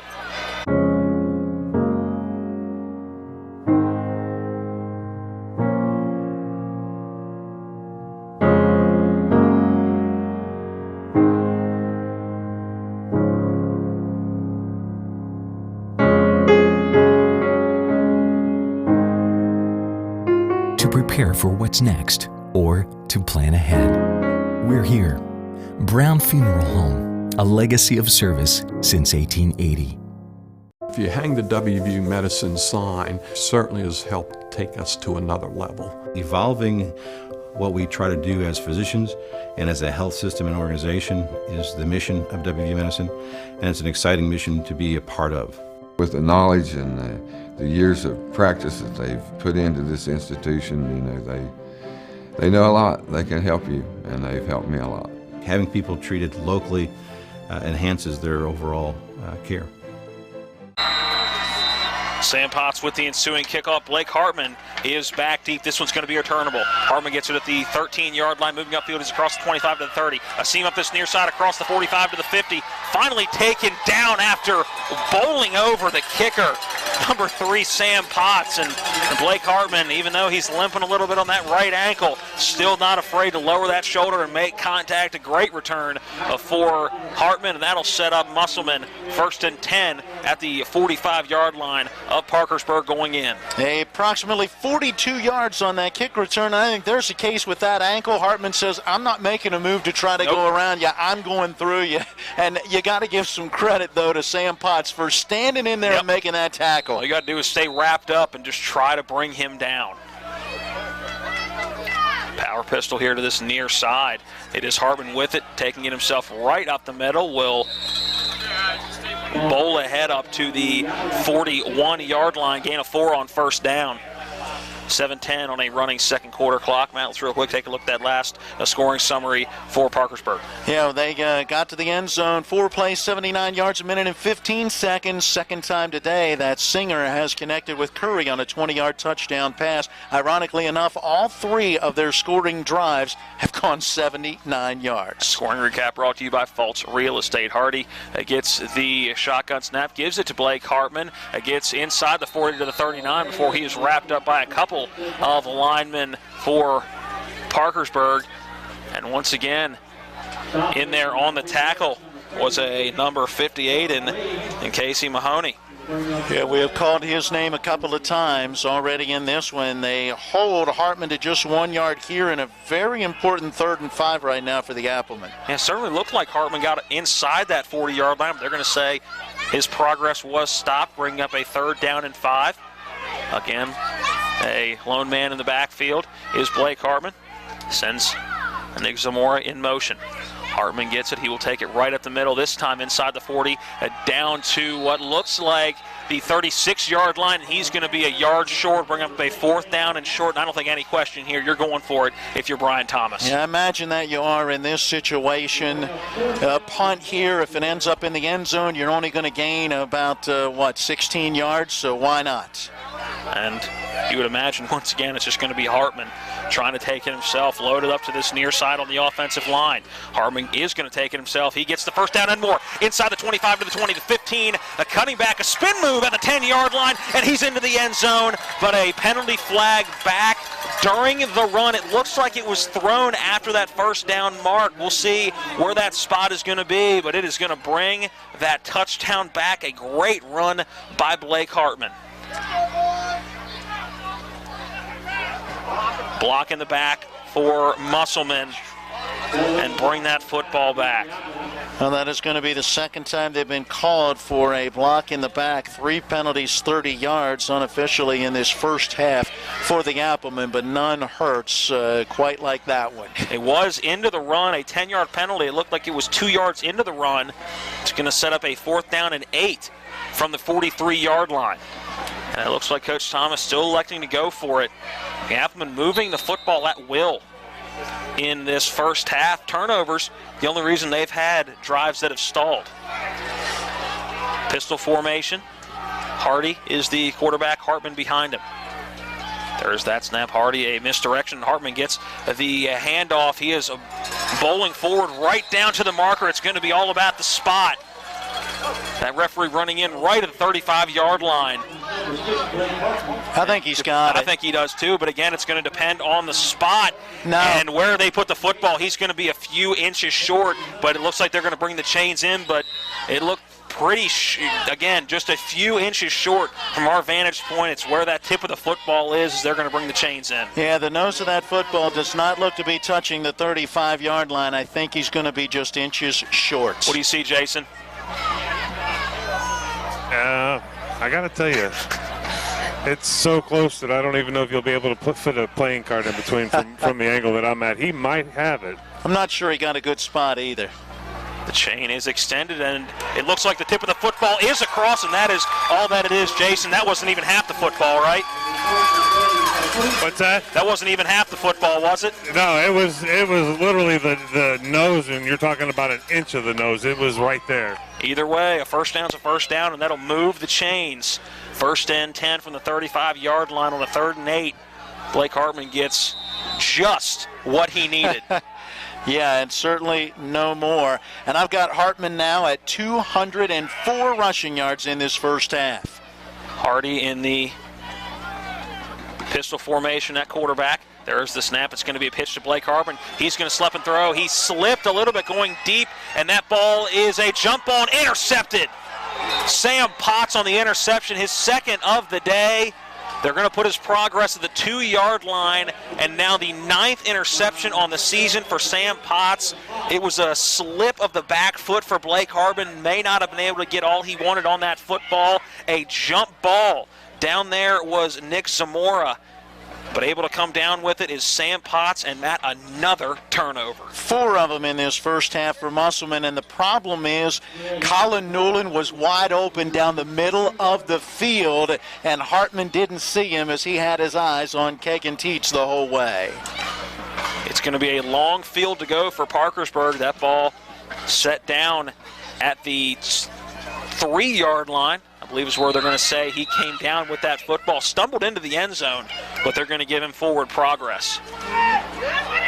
So a 97-yard field to go for Parkersburg. We're tied at 22. The Big Reds trying to take the lead in this football game for the first time. By himself in the backfield is Bryson Singer. He takes it. He's going to call his own number up that far side hash. He's going to bounce it to the outside, escapes one tackler, stumbles, and is going to gain about 3 on that first down run. That looked to be Colin Newland, who eventually was able to wrap him up and sling him down. May get 4 yards as they mark it out closer to that 7-yard line. Man, you see the shiftiness of Bryson Singer. Matt, just a sophomore, 6'3", 166. Great job to put his hand down and maintain his balance to pick up some extra yards. 2nd down, and what looks like about a 6.5 to go. Ball at the 7-yard line officially. Again, it is Singer by himself in the backfield. I've got Singer up to 192 rushing yards. Again, a pump fake, and he'll take it himself right up the middle, and he's got a seam. He's across the 20-yard line to the 30 before he is taken down in the open field at around the 33-yard line. Another good run by Bryson Singer, just avoiding one tackler after another, and now some breathing room for the Big Reds. He's looking at a gain of 27 yards on that one, and now both of these star players over 200 yards rushing in this first half. That stop made in the open field by what looked like a number 7, Jacob Miller. Good open field tackle. Now 1st down and 10 from the 34-yard line. Man in motion. It is the give on this near side to Anthony Craig. He's got room across the 45 to the 50. Avoids another tackle into Musselman territory, and finally brought down at the 44-yard line. Again on the tackle is Jacob Miller, and Parkersburg moving the football very well right now. Both teams playing extremely well offensively if you take away the turnovers. Yeah, that's been the big thing, and a chance here for this Parkersburg team to take some of that momentum from the INT and turn it into go-ahead points. 1st and 10 at the 44-yard line.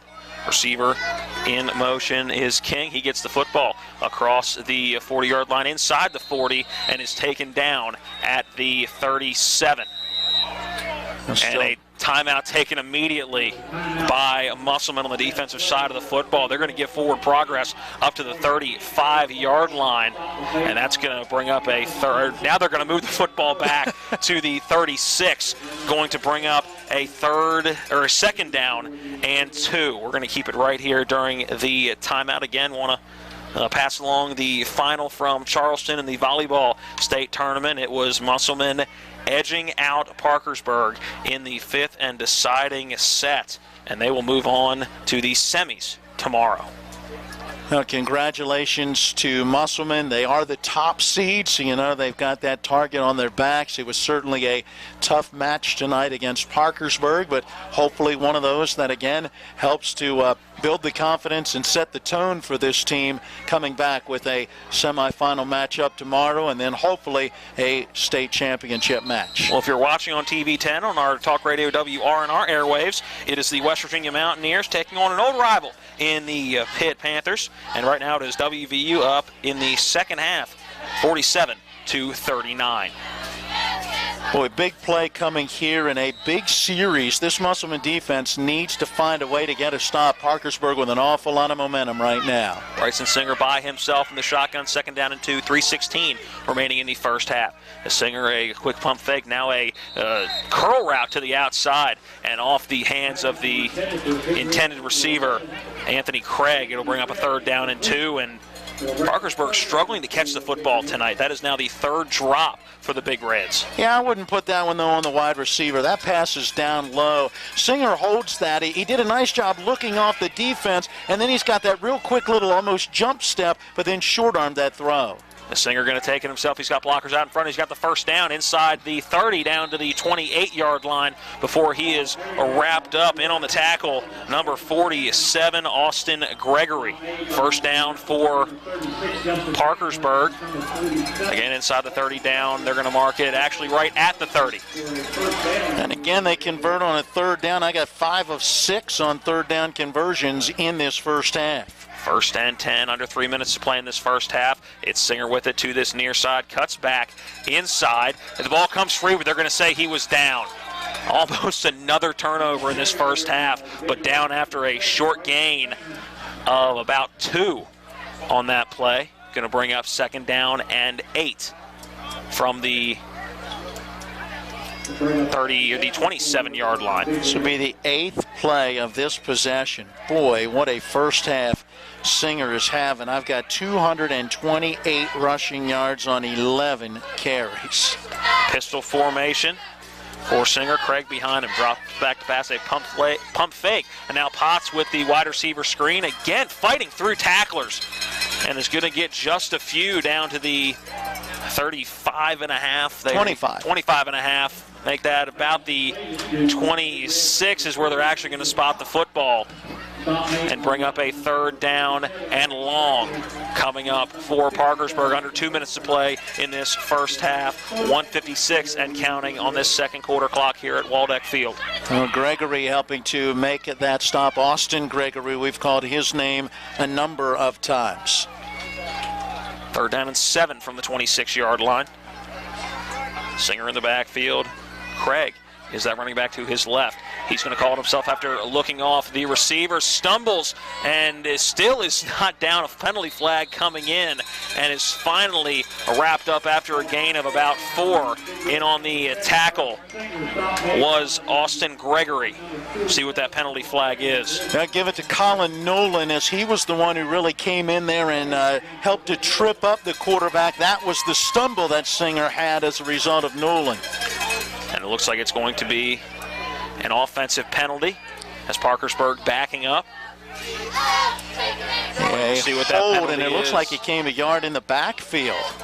It is a hold, so back that a play up, and it's going to be go from a third and in between and manageable to now a third and long. That ball all the way back at the 37.5, 38-yard line. Third down and 17. Singer drops back to pass, immediately flush. He's going to run with it. Going to this far side, now cutting back to the near side, and is swallowed up, and a penalty flag coming in late. Oh, boy, let's wait and see what that's going to be. And Singer still down on the turf, now being helped to his feet. And a personal foul on Musselman, and that's got to be a late hit, but I didn't see it. Yeah, I certainly didn't see it either. I don't know if Jason could see anything from the sideline, but that looked like a fine play to me. Jason, what'd you see? It looked like that one of the Musselman players was actually blocked into and tripped over and ended up falling ultimately on the quarterback. And one of those things where the referee, only thing they saw was the player fall onto the. Jason Colrick, our sideline reports, brought to you by Trips Floor Sanding and Berkeley Fashion Flooring. That penalty going to move the ball up to the 25-yard line and bring up now just a 3rd and 5. That's the good news. We're not an automatic first down, so still a chance for Musselman to make a play, although this may very well be both a 3rd and 4th down.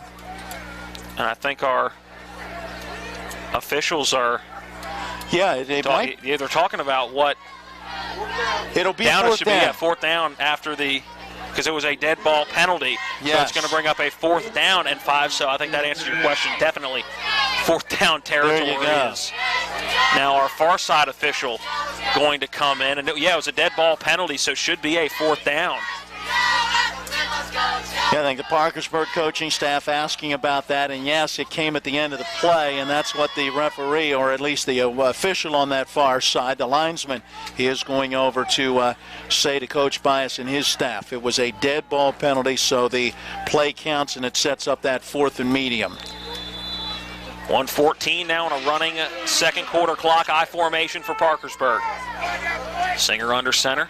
It is a play-action pass, a bootleg to this near side. He's got to get rid of it. Finds his intended receiver, but not going to be nearly enough for what was needed for the first down. On the reception was number 48, and that is Justin Waybright.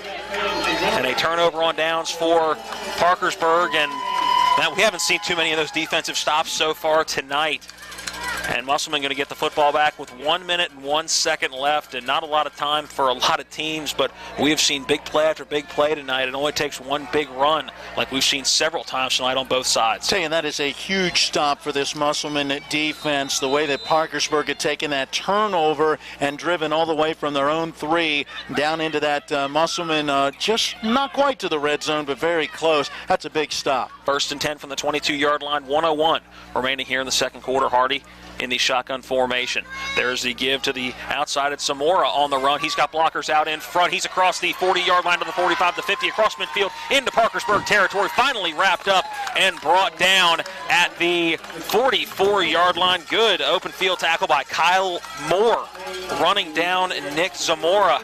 And that's that big chunk of yards that we just talked about that a Musselman needed. And now a bit of a hurry-up offense. 1 timeout left for each team. That clock is running 1st and 10 from the 44-yard line. 41 seconds now on that running clock. Hartman in motion. Snap is to Hardy. He'll swing it out to Blake Hartman. Nifty move into the inside the 40 down to the 35-yard line. Finally taken down at the 34. Wrapped up in the open field by number 58, Casey Mahoney. Enough to move the chains, and that clock stopped at 29 until they get that football set. Again, just 1 timeout left for Musselman. That clock now winds 26 seconds left, and Musselman still trying to get in the formation they need. There's that snap to Blake Hartman. Blockers out in front. He's inside the 30 down to the 26-yard line, and Brian Thomas burns his final timeout with 16 seconds left in the first half of this one. Yeah, you got to burn the timeout there on that running play. I tell you, what a first half Nick Zamora is having. He's a junior, 5'8", 160, listed as a running back, but playing more of that wide-out position today, but taking that football when he gets the opportunity. I've got him now at 88 yards on 4 carries in this first half. As his first carry went for 21, he had a carry for 24 yards. His shortest carry, 9 yards, and that last carry went for 34. Timeout on the field. Again, just 16 seconds left here in the first half. The halftime show coming up, brought to you by WVU Medicine, Berkeley and Jefferson Medical Center, the best in healthcare close to home. We will have a scoring recap of this game. Also take a look at what else is going on around the Mountain State tonight. We'll give you scoring updates from AAA. We'll also take a look at some of the AA and single A games going on tonight. Again, the first of 2 nights of high school football, the first round of the playoffs across the Mountain State. Both teams out of the timeout. It's going to be a shotgun look for Caleb Hardy, a pistol formation. In the backfield behind him is Colin Newland. Hardy gets that snap. A misdirection. Hartman gets it right at the middle inside the 20-yard line and still fighting forward down to the 15 where he's finally brought down, and they're going to have to spike the football very quick. The clock will stop for those chains to move. Just 7 seconds left in the first half, and quickly getting up under center and spiked for Caleb Hardy. 4 seconds left now on the clock, and we will see a field goal attempt to try to put Musselman out in front going into the halftime intermission. 22 apiece right now. That ball will be kicked from the 21-yard line, making it a 31-yard kick for Luke Barger. Well, looking at the numbers on Barger this season, he is 1 for 1 in field goals. The stats don't tell what the distance was on that kick, but this is a chance at a 31-yarder that can give his team the lead. Snap. A little high, good put down by Hardy. Kick is up, and it is good. A 31-yarder as the clock's hit 0 here to end the first half, and Musselman will go into the break with a 3-point lead, 25-22. Let's take a 2-minute timeout, and when we come back, we will start our halftime show brought to you by WVU Medicine. Again at the half, at home, it is Musselman leading Parkersburg 25-22. Back in 2 minutes. Orsini's, not just an appliance store anymore. They're your one-stop resource for all home needs, whether it's custom kitchen design, countertops, or cabinets, or check out their new sleep studio with Tempur-Pedic, Sealy, and Stearns & Foster. For all of your outdoor living needs, Orsini's has Gladiator Garage Works, Traeger grills, barbecue accessories, barbecue rubs and sauces, and every flavor wood pellets. Visit their brand new 8,200 square foot showroom at 360 Hack Wilson Way, 304-267-7251, Orsinis.com. As a mom, when I'm making dinner for my family, I want the best and healthiest food for them. That's why I get my meats from D&D Meats. Their meats are fresh, locally sourced, and hormone-free, chemical-free, and antibiotic-free. D&D Meats is also family-owned, so I know when I go in with a special request for my large family events that I'm going to get treated just like family. D&D Meats, located across from Musselman High School at 8488 Winchester Avenue, Inwood. What are you feeding your family tonight? Heffley Motor Company, serving the Eastern Panhandle for over 17 years. Known for our wide variety of vehicles at great prices. We are the area's only pre-owned Carfax Advantage dealer. Save yourself time and money. Come see us. You'll be glad you did. And don't forget our popular detailing service to keep your car looking brand new. We're proud to be your partner serving the community. You're local, we're local, why not buy local? Heffley Motor Company, a nice place to do business. The level of care that I got at WVU Medicine was top-notch. If you're not progressing in healthcare, you're falling behind. Is really an integration, looking at a clinical care network, looking at the good people who can help push the envelope and raise the bar for delivering quality healthcare product. To have my life back is absolutely a blessing. I am beyond thankful for WVU Medicine. I absolutely 100% have my life back. Welcome back into the halftime show brought to you by WVU Medicine, Berkeley, and Jefferson Medical Center, the best in healthcare close to home. The Parkersburg Big Reds marching band on the field. I guess we can call them the pride of Parkersburg, right? Isn't that how you usually talk about a college marching band? It's the pride of whatever school you're talking about. So we'll call them the pride of Parkersburg. Doing a nice job entertaining the crowd on hand for this one after what has been a very entertaining first half. Let's take a look at that scoring recap, Matt, and a very busy first half, 25-22. Our halftime score, a 31-yard field goal, is what's the difference right now in this football game. And I think before we get into that scoring recap, the one word that is going to really represent what this first half was, or I get two terms, big play, turnovers. Yeah, absolutely. And the big play was the very first play from the line of scrimmage. Musselman taking the opening kick. They start at their own 35-yard line, and Blake Hartman goes 65 yards for a score. We're 19 seconds into the game, and with a 2-point conversion run for Hartman, Musselman has the quick 8-0 lead. Then the first play from the line of scrimmage for Parkersburg. Well, it ends up being a gain of a yard, but then a fumbled football. It's picked up by Cody Schindeldecker, the free safety, and Musselman is set up in great field position at the 15-yard line of Parkersburg, and you're going, okay, they get a touchdown here. They get that early 2-score lead. Let's see where it goes. Not so much. Interception. No. INT, first of 2 in the first half for Sam Potts. Potts came in leading this team with 7 interceptions, so has added 2 more. That gave Parkersburg the football back, but they were unable to do anything with it. They were forced into a punt.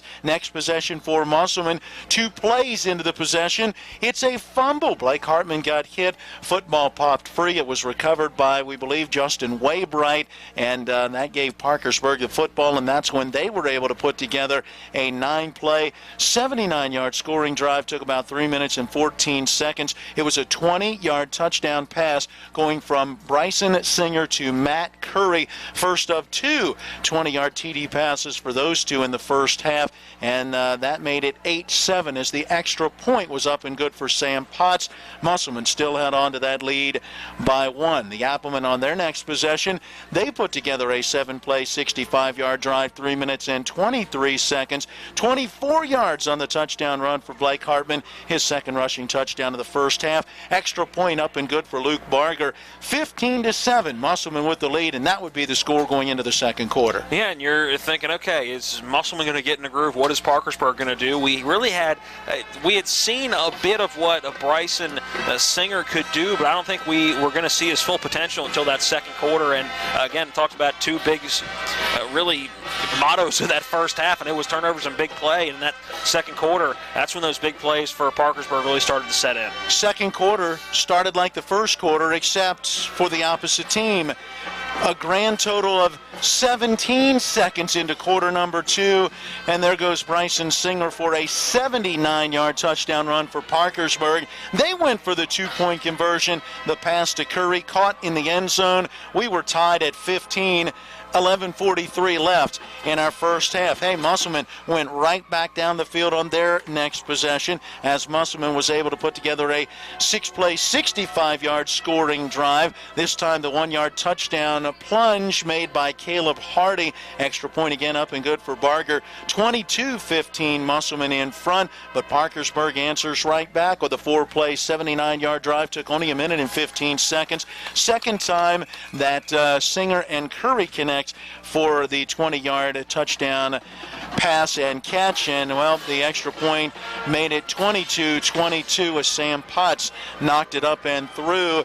Then came a turnover for Musselman. It was Blake Hartman on a little end-around type of pass. He underthrew his intended target, picked off at about the 3-yard line by Potts, his second INT of the first half, and it looked like Parkersburg really had some momentum. Moved the football from their own 3 all the way to the 24 of Musselman, but a 4th down and 5 stop by the Applemen gives the offense the football back, and you couldn't be any more efficient. Starting at their own 22 with 1:01 to play in the first half, a 34-yard run on the very first play from Nick Zamora really helped to set things up. A 10-yard pass going from Hardy to Hartman, then an 8-yard run for Hartman, a 12-yard run for Hartman after a quick spike of the football. Final play of the first half, a 31-yard field goal up and good for Luke Barger, and it's 25-22. Despite 4 turnovers in the first half, Musselman has the 3-point lead. And we'll see how that 3 points affects either side. It had been trading touchdowns back and forth, and I think one of the things I'm most interested in this second half is to see whether that 3 points is going to come back to, or that 3-point differential, if you will, is going to come back to bite Musselman later in that second half, or whether that's going to be the 3 points they need at the end of the game that is going to give them a slim lead. That is our scoring recap from the first half here at Denny Price Stadium.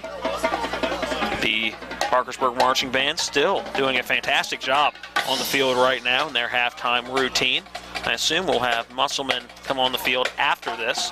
Right now, we need to get in our first break of the halftime show. When we come back, we'll take a look at the out-of-town scoreboard, the playoff scoreboard. Jason Colrick will have scores from around AAA and AA and single A games of interest going on tonight. After this 90-second timeout again at the half, it is Musselman 25, Parkersburg 22, back in 90 seconds. The level of care that I got at WVU Medicine was top-notch. If you're not progressing in healthcare, you're falling behind. Is really an integration, looking at a clinical care network, looking at the good people who can help push the envelope and raise the bar for delivering quality healthcare product. To have my life back is absolutely a blessing. I am beyond thankful for WVU Medicine. I absolutely 100% have my life back.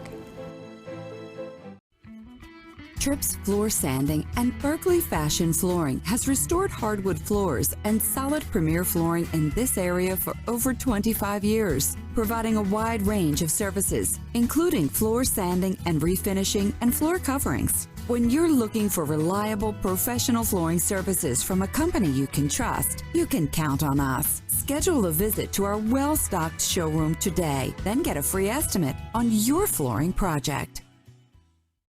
To see the inspirations of Miss Yu's tuxedo collection, look to the sky and stars. For the jewelry itself, come to Bechtel Jewelers for the Trunk Show, November 23rd and 24th. These playful pieces are a wonderland of sparkly blacks and whites, plus other festive colors. Gems like shimmering black druzy, onyx, and ice quartz adorn silver and gold. Enjoy sophisticated everyday elegance at the Trunk Show, November 23rd and 24th, and let your inner sparkle shine. Only at Bechtel Jewelers, Route 11 South, Inwood. Welcome back into the halftime show, brought to you by WVU Medicine Berkeley and Jefferson Medical Centers, the best in healthcare close to home. It is time to take a look at what is going on elsewhere around the Mountain State in the first night of the playoffs across West Virginia. And for that, we will welcome in the sideline reporter now, getting at least out of the elements a little bit, Jason Colrick. Yeah, it's also nice up here in the booth. You know, looking at the AAA right now, there are 5 games that are being played tonight. Each of the top 3 seeds, Martinsburg, Cabell Midland, and Spring Valley, will play their first game tomorrow afternoon at home. The highest seed playing in AAA right now is Parkersburg South. They are up 28-7 over number 13 South Charleston. Of course, we know the game that we're doing right now. The number 5 seed Musselman is up 25-22 on the number 12 Parkersburg. Here's a surprise for you. The number 6 Wheeling Park is trailing number 11 Capital 24-14, and that's at halftime. Number 7 George Washington leads number 10 Huntington 10-3. That's at halftime as well. And one of very interest in this area, Spring Mills, the number 9 seed, is up 21-14 on the number 8 Greenbrier East. Looking over at teams of interest here in the Panhandle, in the AA, you've got Kaiser, the number 5 seed in AA, is leading 36-0 over Liberty Harrison. In the game, that game just went into halftime. You know, Kaiser's got a good ball club over there. They're 9-1 this year, playing really good ball. And if you look at the single A, you've got Moorfield, the number 14 seed in single A, trailing 7-0 to Pendleton County, which is the number 3 seed, and that's at halftime. So Moorfield, the 14 seed, is playing them tough. And tomorrow afternoon, East Hardy will host Midland Trail.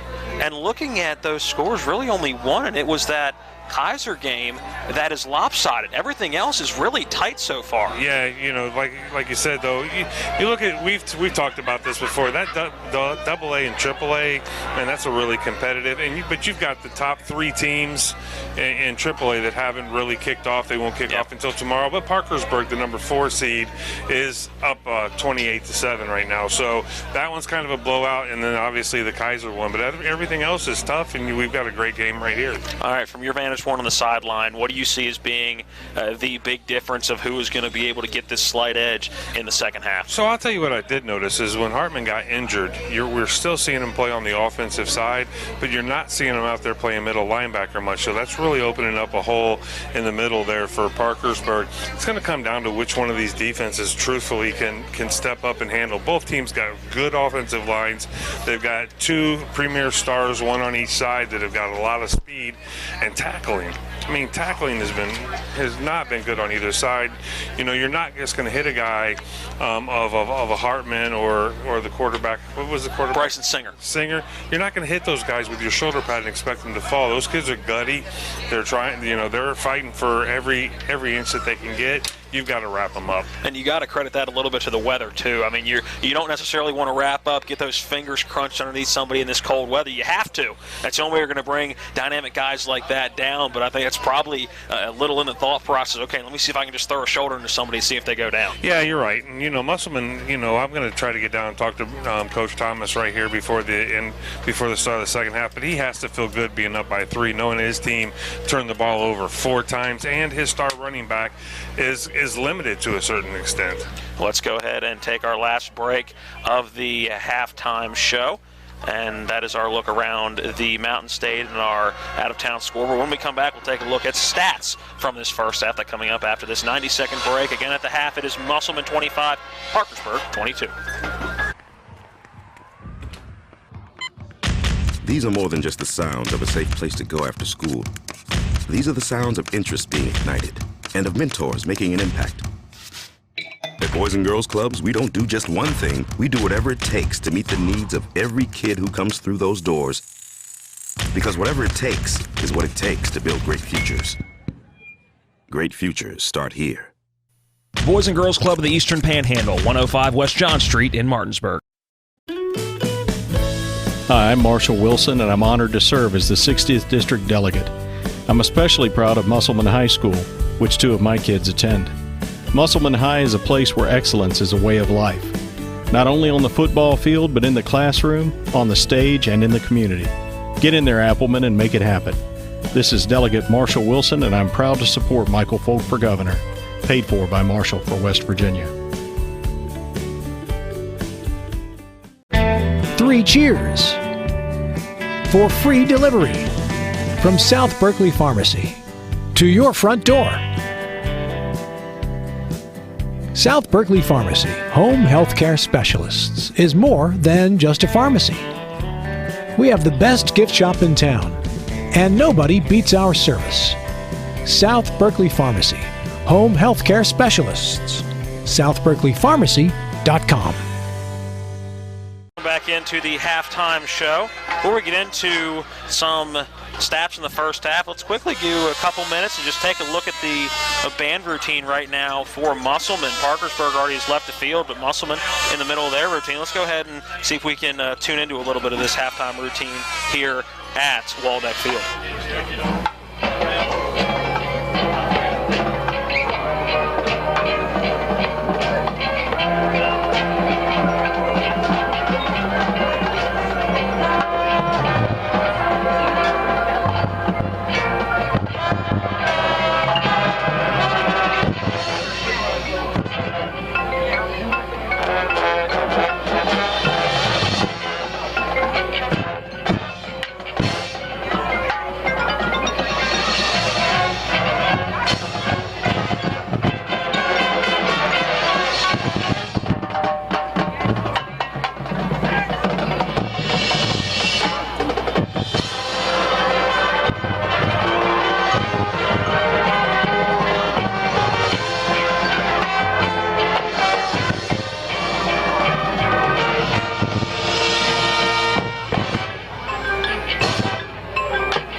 Job by that Appleman band at the half right here. It looks like they're going to wrap up their halftime show. We'll send it down to Jason and get some comments from Coach Thomas here in just a few. But real quick, let's take a look at some of these first half stats brought to you by the South Berkeley Pharmacy.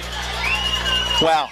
I may need some medicine at the end of this one. Listen to I'm just throwing two combined stats together. Obviously, the first one, points. You can see that on the scoreboard with a 25-22 lead right now for the Musselman Applemen. So that's 47 points. The teams combined for 663 yards in the first half. That's a game.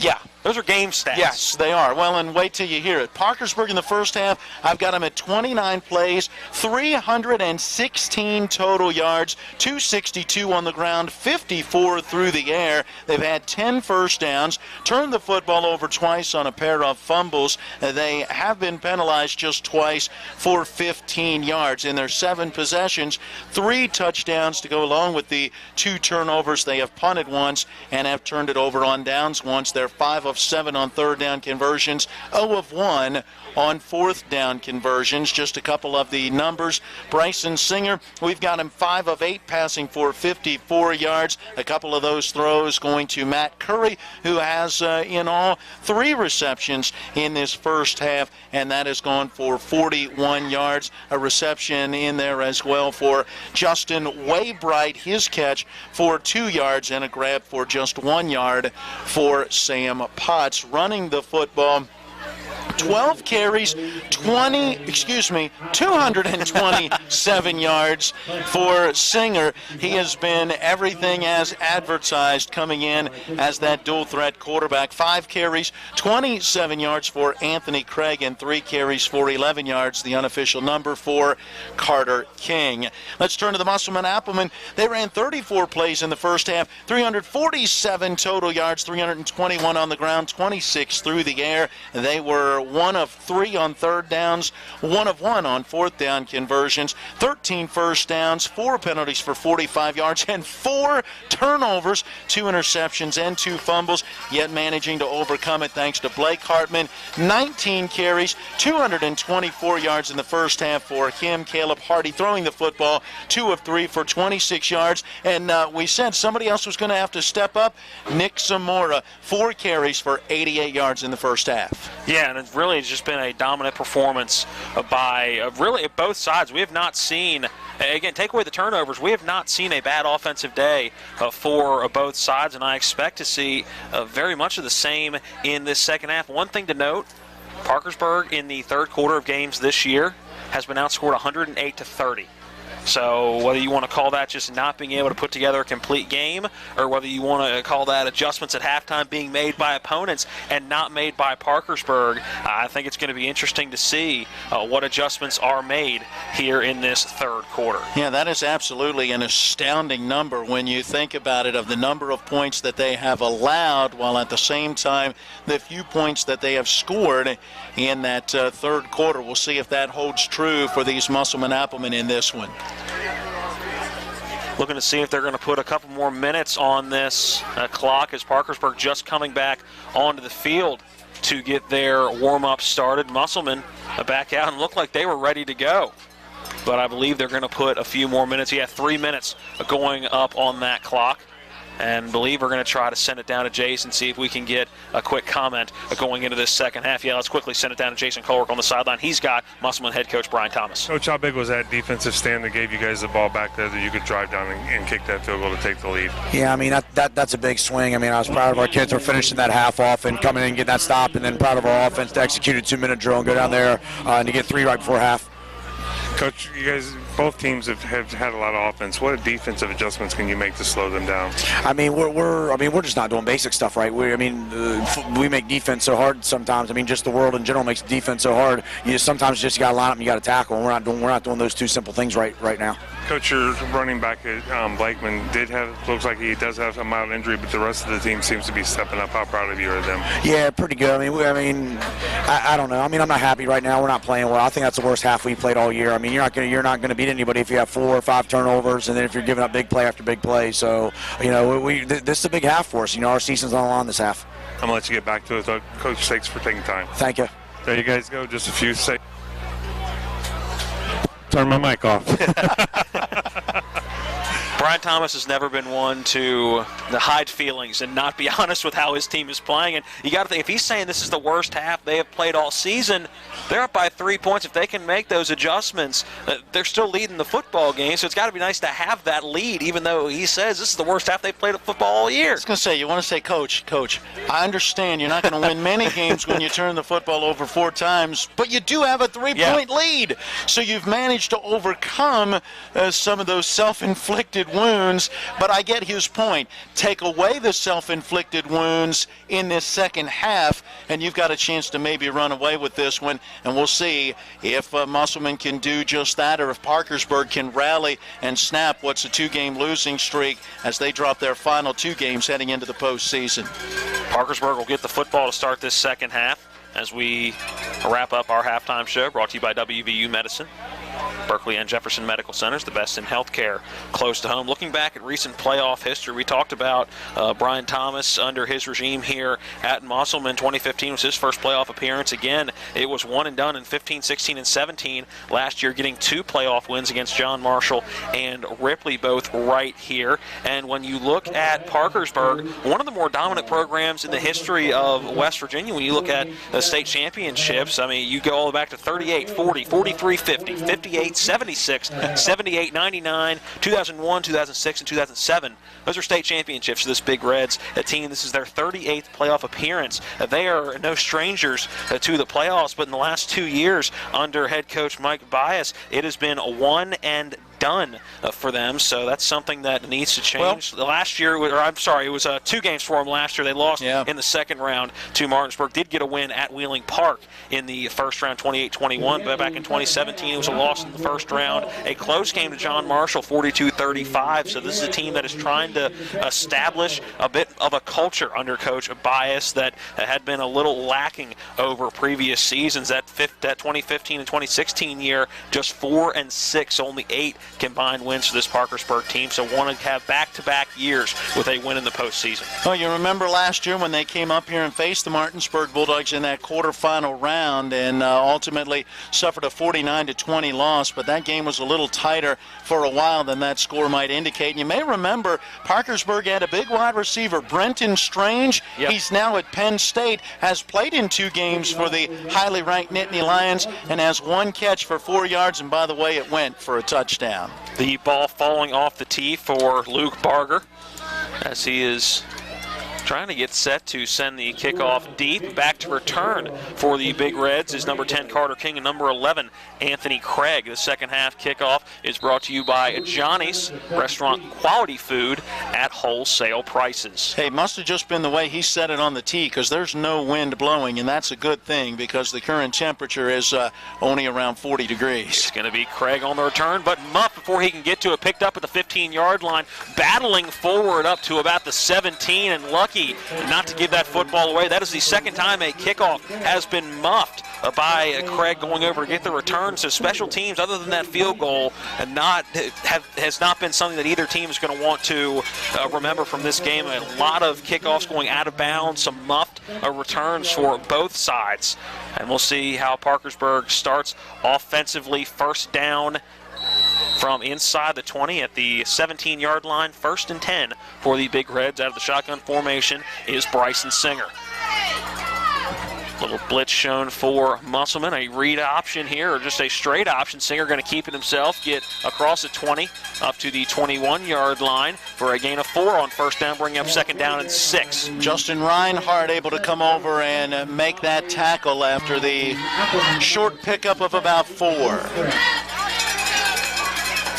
Again out of the shotgun. A back to each side. It is Curry to one side and Craig to another. Here is the keep again for Singer, and he battles forward near that first down marker, but is going to be a few yards short. Gets across that 25 to the 27-yard line, and that'll bring up a 3rd down and 1. 3rd and 1 from the 26-yard line. Again, out of the shotgun formation for Singer. 2 receivers to the far side, 1 to the near side, 2 backs, 1 to each side in the backfield. 4 down lineman for Musselman. Again, it's going to be a read option. That give, and The give was to Anthony Craig and swallowed up in the backfield. Saw 47 Austin Gregory in the area. A couple of other green helmets right there as well. And that'll be a loss on that play. It'll be a loss of 1 back to the 15 or the 25-yard line, bringing up a 4th down and 2.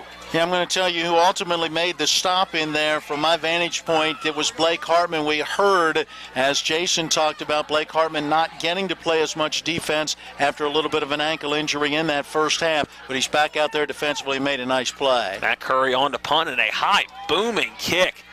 As Hartman going to take it, and Muffet kicks it up to the 40-yard line. That thing's still rolling. Somebody's got to fall on it for Musselman. Nobody yet. A free football, and it looks like one of the linemen falling on it. That's a number 57, Ethan Northcraft, falling on that football. And not how you drew it up if you're Musselman. But they will get the football in great field position as Blake Hartman bobbled that ball on the way down and then kicked it about 30 yards. I was going to say that's about 35 yards of fumble football. That ball just bouncing free before finally Musselman able to get on it. That's one of those plays that if you see at the college or professional level, that may come back to where that ball was originally fumbled with that fumble forward rule, but that is a friendly roll for the Applemen, to say the least. 1st down and 10 from the 21-yard line. Hardy by himself in the backfield. He'll take it himself. Cut back to the middle of the field. A spin move inside the 15 down to the 10-yard line. Takes a step to his left and gets swallowed up at the 10, but a flag comes in the area of a hold. Boy, that's a good, hard run for Caleb Hardy. He is not huge, 5'11", 150, and the junior quarterback really battling to get everything that he could.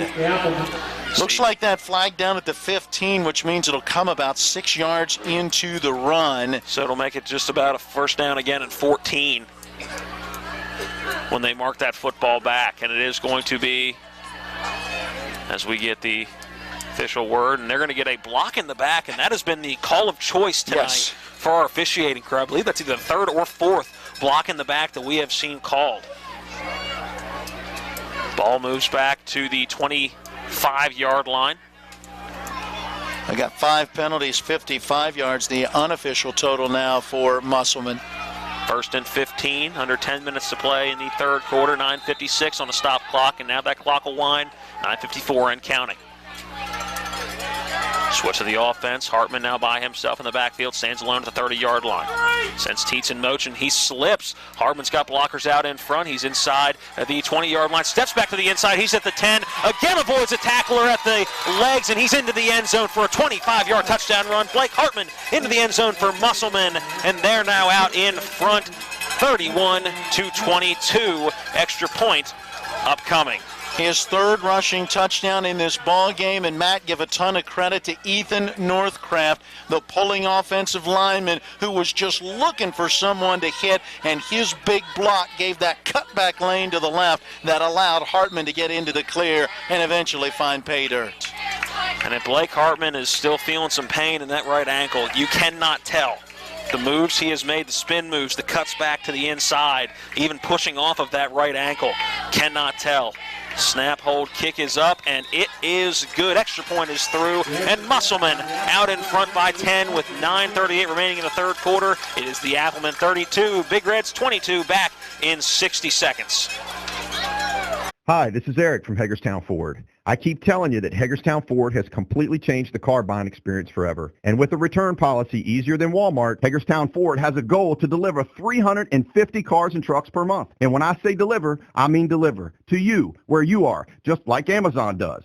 And if you don't want it, return it. No questions asked. The only way Hagerstown Ford can accomplish this extremely aggressive goal is to make the car buying process fast and easy. We simply refuse to play the dumb back and forth games that most dealerships want to play. There's absolutely no reason for you to waste your precious time at a car dealership. I assure you, there is no dealership from Winchester, Virginia to Washington, D.C. that can beat our price. There's no dealership that will allow you to return your new car if you don't want it. Hagerstown Ford absolutely has the best price, and we'll bring the car to you. And if you don't want it, return it, period. No questions asked. There's no reason to buy anywhere else. Visit HagerstownFord.com to schedule your VIP experience and get your new ride delivered to you. Contact dealer for details. Anthony Craig starting the return for Parkersburg. He's across the 20-yard line. Blockers out in front. Gets across the 30 before being taken down. In on the tackle was Cody Schindeldecker. Ball's going to be placed at the 32-yard line, and a good return, the best return we've seen so far for Parkersburg and Anthony Craig. 25-yard touchdown run for Blake Hartman. Matt, fill us in on how he got there. Well, they capped a two-play, 21-yard drive. I know you're going, what, 21 yards? There was a penalty on that first play that backed him up and ultimately led to the 25-yard run. Took 2 minutes and 16 seconds. Maybe that's an indicator of what's been going on for Parkersburg, as you mentioned, the struggles they've had in the third quarter this season. 1st and 10 from the 32-yard line. By himself in the backfield is Bryson Singer. And a timeout taken by our officials. Dead ball foul. Offsides on Musselman. So someone had lined up in the neutral zone. Yeah, otherwise, that's a free play. Well, encroachment is what it is on the high school level. And so the encroachment penalty is now going to make that 6 penalties for 60 yards against Musselman tonight. Bring up now a 1st down and 5 from the 37-yard line. 9:31 on the clock as Parkersburg starts their drive. Quick out to this near side. Carter King with the catch. Being pushed to the sideline and pushed out of bounds at the 40.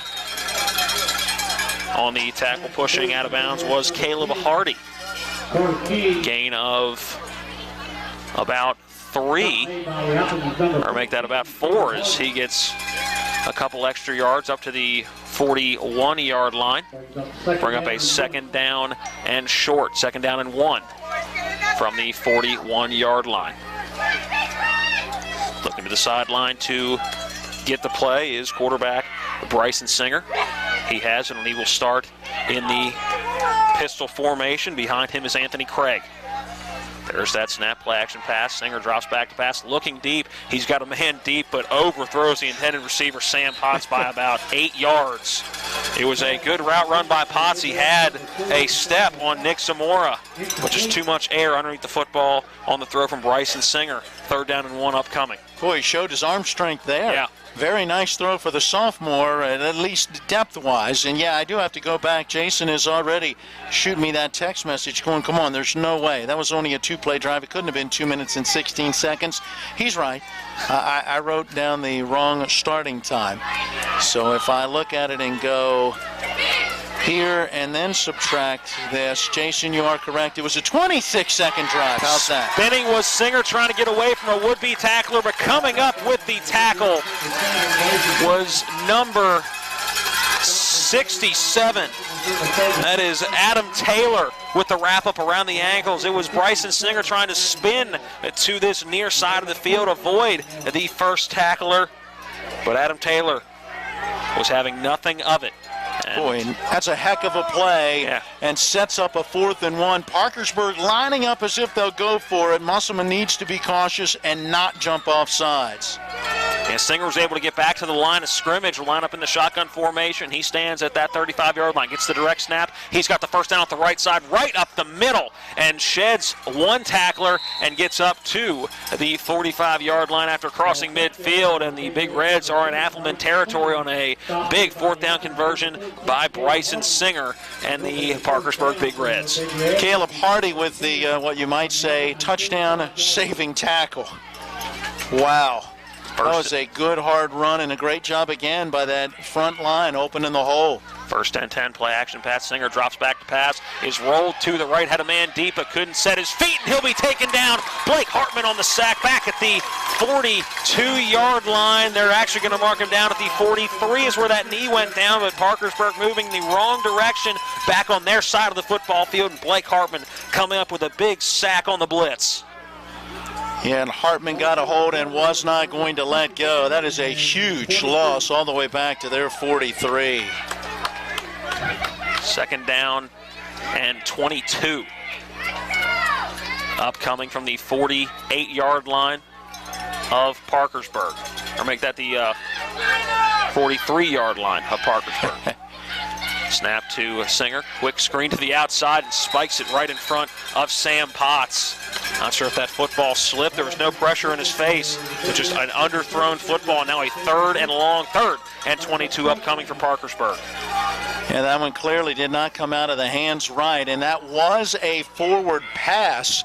There for a moment, you could look at that and almost think it could have been a lateral. What play do you draw up on a 3rd and 22? They try to get some yardage back, I think, is the play you're running here. Singer drops back to pass, a delayed run, and he's now going to tuck it and get swallowed up again. On the tackle is Blake Hartman after just a short gain, and our referee is down on the field in the middle of that tackle, and immediately both medical staffs run onto the field.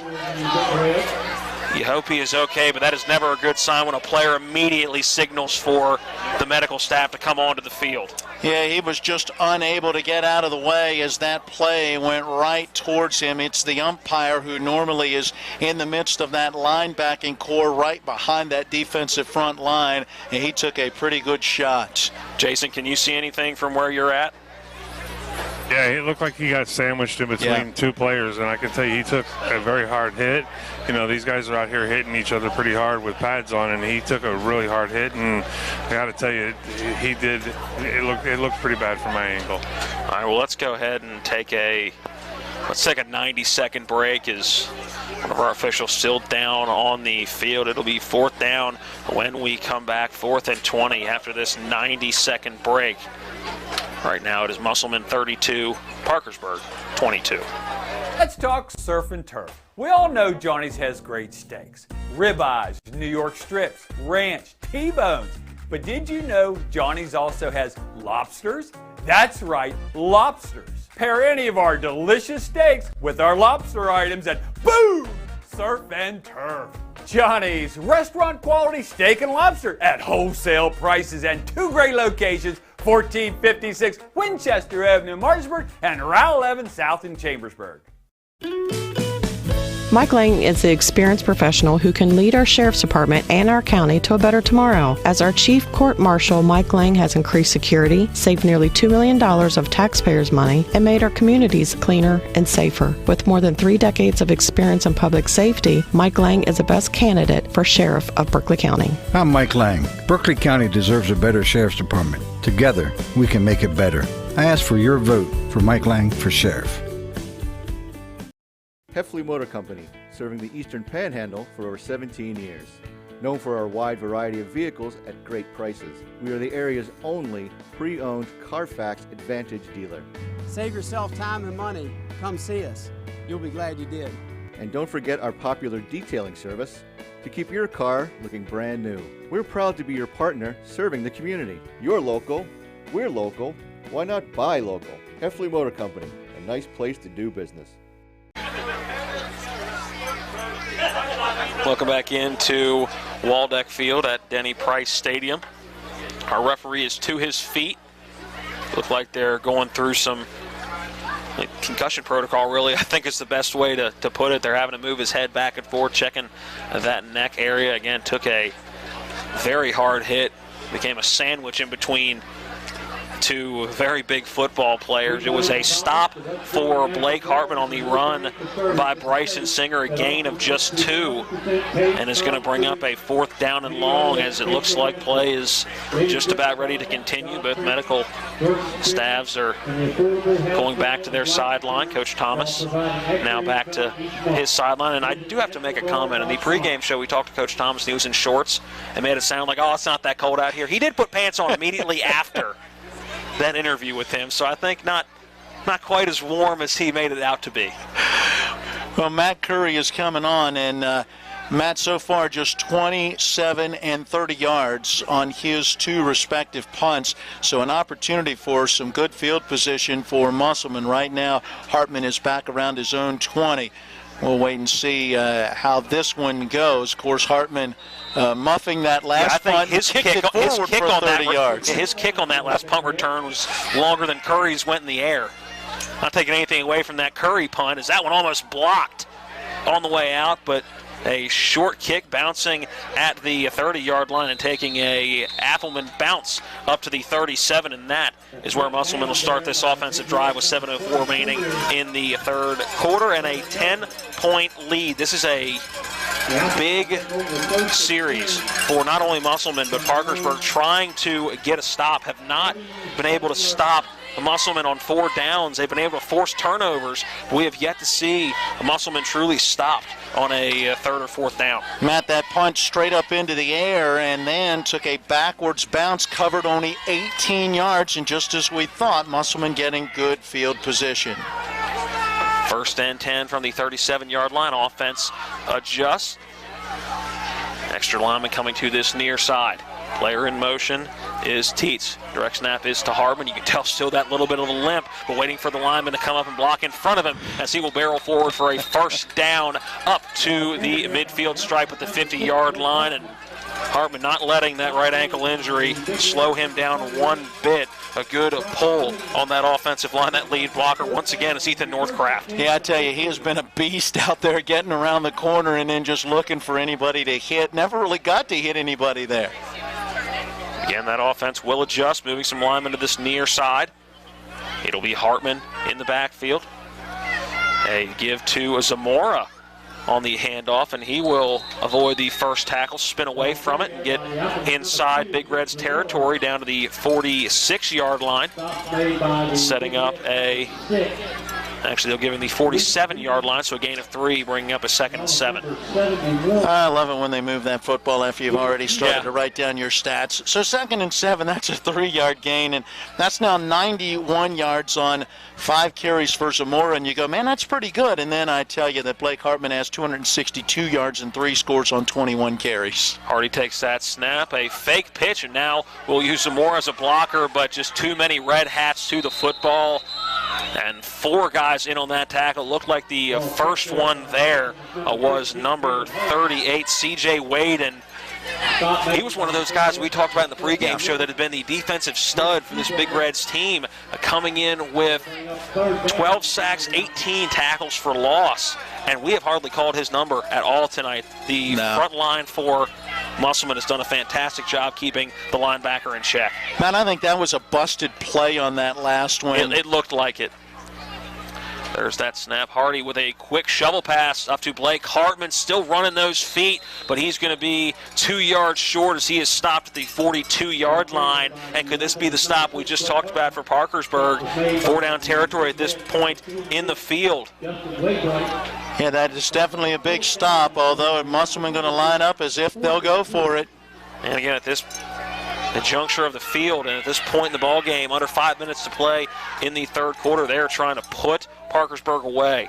A hard count, and now Hartman will look back over to the sideline. Zamora will come in motion. Just 7 seconds left on that play clock. There is the snap to Hartman. He will keep his feet running, get inside the 40, and get enough for a 1st down at the 38-yard line. Great effort play by Blake Hartman. Totally a second effort, because it looked like he got hit just about a yard before the stick and actually got turned around. He backed his way to that 1st down. Bring up a fresh set of downs, under 5 minutes to play in the third quarter. 4:29 and counting.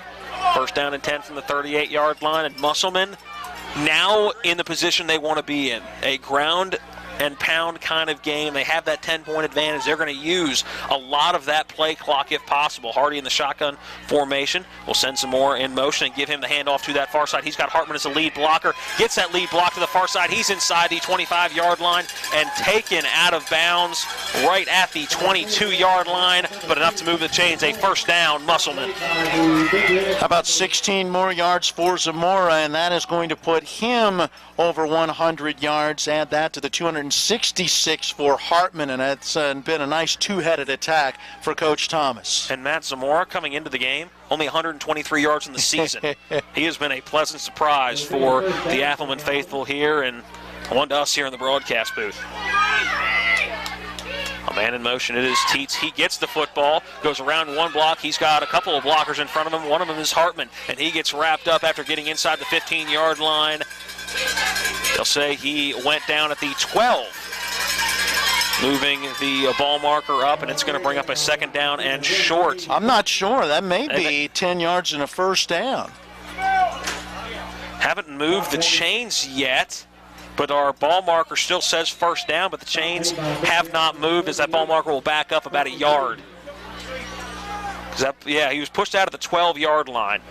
So that should be... Yeah, they scrimmaged from the 22, so I don't know what they're waiting for. They're going to bring the chains in all the way to this near sideline just to make sure. That chain crew getting a little bit of a workout, jogging all the way across the field. The second time we've seen the chain gang come in. And let's go down to Jason to get that spot. He is right on top of it. Yeah, he's got it by a length of the ball. So once again, just getting what he needed was Kagan Teets on the run and a first down. Appleman, 1st and 10 at the 12-yard line, so still an opportunity to get a fresh set of downs. Jason was right there getting his credit card out in case they really had to measure if it was that close. I think that's what he was doing, right, Jason? You were ready? Actually, the referee walked up and says, "What do you think?" I says, "Yeah, they got to buy about a ball." He goes, "I think so too, but let's just go ahead and measure it for fun. I want my TV time." If only. Hardy in the shotgun formation. Blown back to his right. And this is a bit of a read option, and that give out of the backfield was to Colin Newland. He gets wrapped up immediately, and that's going to be a loss of 1 on first down, bringing up a second down and 11. Nolan had a run in that first half where he picked up a yard. It looked like he had a little opening to his left, but his feet went out from underneath of him. Ball spot at the 13-yard line. It'll now be Caleb Hardy by himself in the shotgun formation. Does send Blake Hartman in motion, and Hardy going to take it himself right up the middle. Almost came to a complete stop trying to make a move to this near side before running into what looked like number 74, and that is Gage Fiore. Yeah, Fiore really stepped up and put a nice hit on him. Still, that gain good for 4 yards, so a manageable, we'll call it 3rd and 7. And really amazed, Caleb Hardy almost coming to a complete stop trying to make that cut to this near side. It'll be Blake Hartman in the backfield. Offense will adjust. Now Hardy coming in the pistol formation. Hartman behind him, and we're going to get a jump on the offensive line. And in that situation, you just wonder if it wasn't balanced going down to get into the formation. Now, tough penalty for the Musselman Appleman, going to lift them now to 7 penalties, 65 yards unofficially in this one. A penalty pushing the football back to the 14-yard line. Bring up a third down, and 12. And still could get a first down without getting into the end zone. Blake Hartman by himself in the backfield. And what is that? A wildcat look. We'll bring Teets in motion. It'll be a handoff to Zamora, and right there, a couple of linemen, a 71. That is Jim Shrewsbury. Yeah. And trying to see a number on that backside as well. Another down lineman ahead again, number 74, Gage Fiore. Yeah, they were both right there gobbling that play up right at the line of scrimmage. No loss, no gain, and I think we may get another field goal attempt. Sure does look like it as Luke Barger comes on. This one will be marked at the 21-yard line again. So another 31-yard field goal attempt upcoming for Barger. Last one, though, was a little more down the middle of the field. This one from the near side hash mark, so he's got to hook it back to his left. High snap, good hold by Hardy. Kick is up and plenty of leg. Does it have the accuracy? Yeah. It does, and that one would have been good from much longer than 31 yards. Field goal up and good, and Musselman takes the 35-22 advantage. Back in 60 seconds for the remainder of the third quarter. Just 56 seconds remaining here in quarter number 3. Back after this 60-second timeout. Team's main goal is to move property and to help buyers and sellers to meet their goals. Our customer service is second to none with Touchstone Realty. We go out of our way to work 7 days a week, whatever it takes to get the job done. There's not a stone unturned with us. We spend a lot of money on marketing, and we spend a lot of money bringing people in through internet and other sources to try to find them that perfect home and match them up. 3 cheers for free delivery. From South Berkeley Pharmacy to your front door. South Berkeley Pharmacy, home healthcare specialists, is more than just a pharmacy. We have the best gift shop in town, and nobody beats our service. South Berkeley Pharmacy, home healthcare specialists. SouthBerkeleyPharmacy.com. Return after a high end-over-end kick and is swallowed up at the 29-yard line. In on the tackle was number 4, Kobe Hazlitt.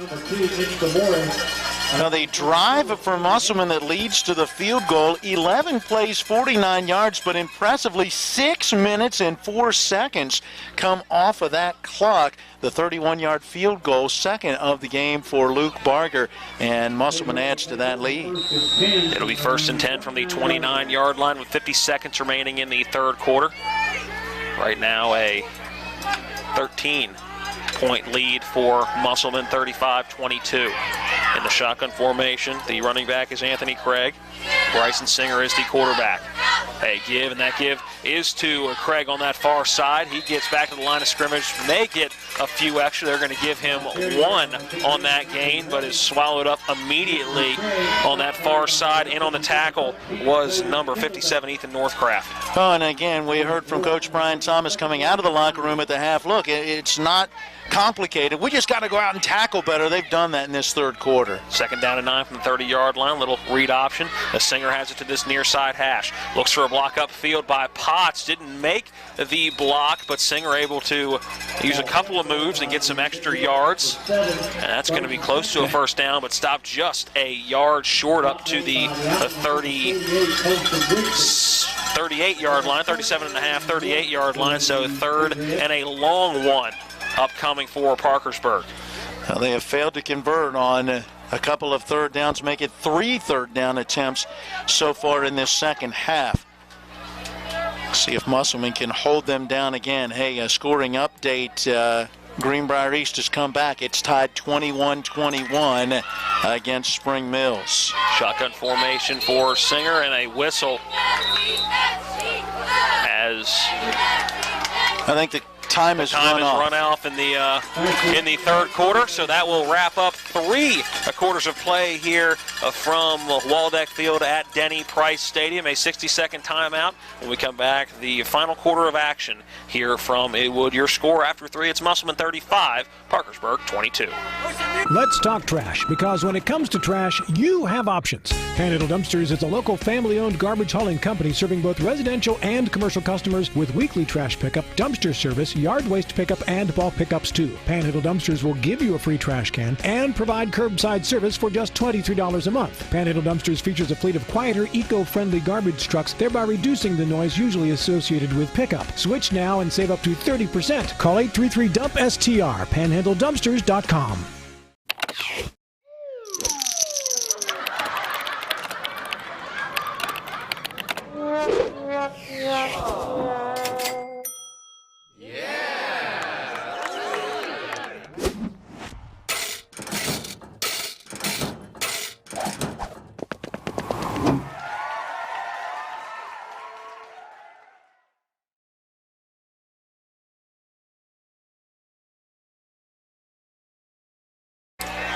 Fourth quarter of action, just about to get underway. A 3rd down and short. Play action before Singer fires across the middle and overthrows his intended receiver. On the curl was Matt Curry. He was wide open, would have been able to move the chains, but that ball overthrown by Bryson Singer, bringing up a 4th down and 1 and a crucial down for Parkersburg. Singer now 6 of 12 passing for 58 yards, and that's 1, 2, 3 consecutive incompletions. He'll keep it himself, bounce it to the outside, and did he get the sticks?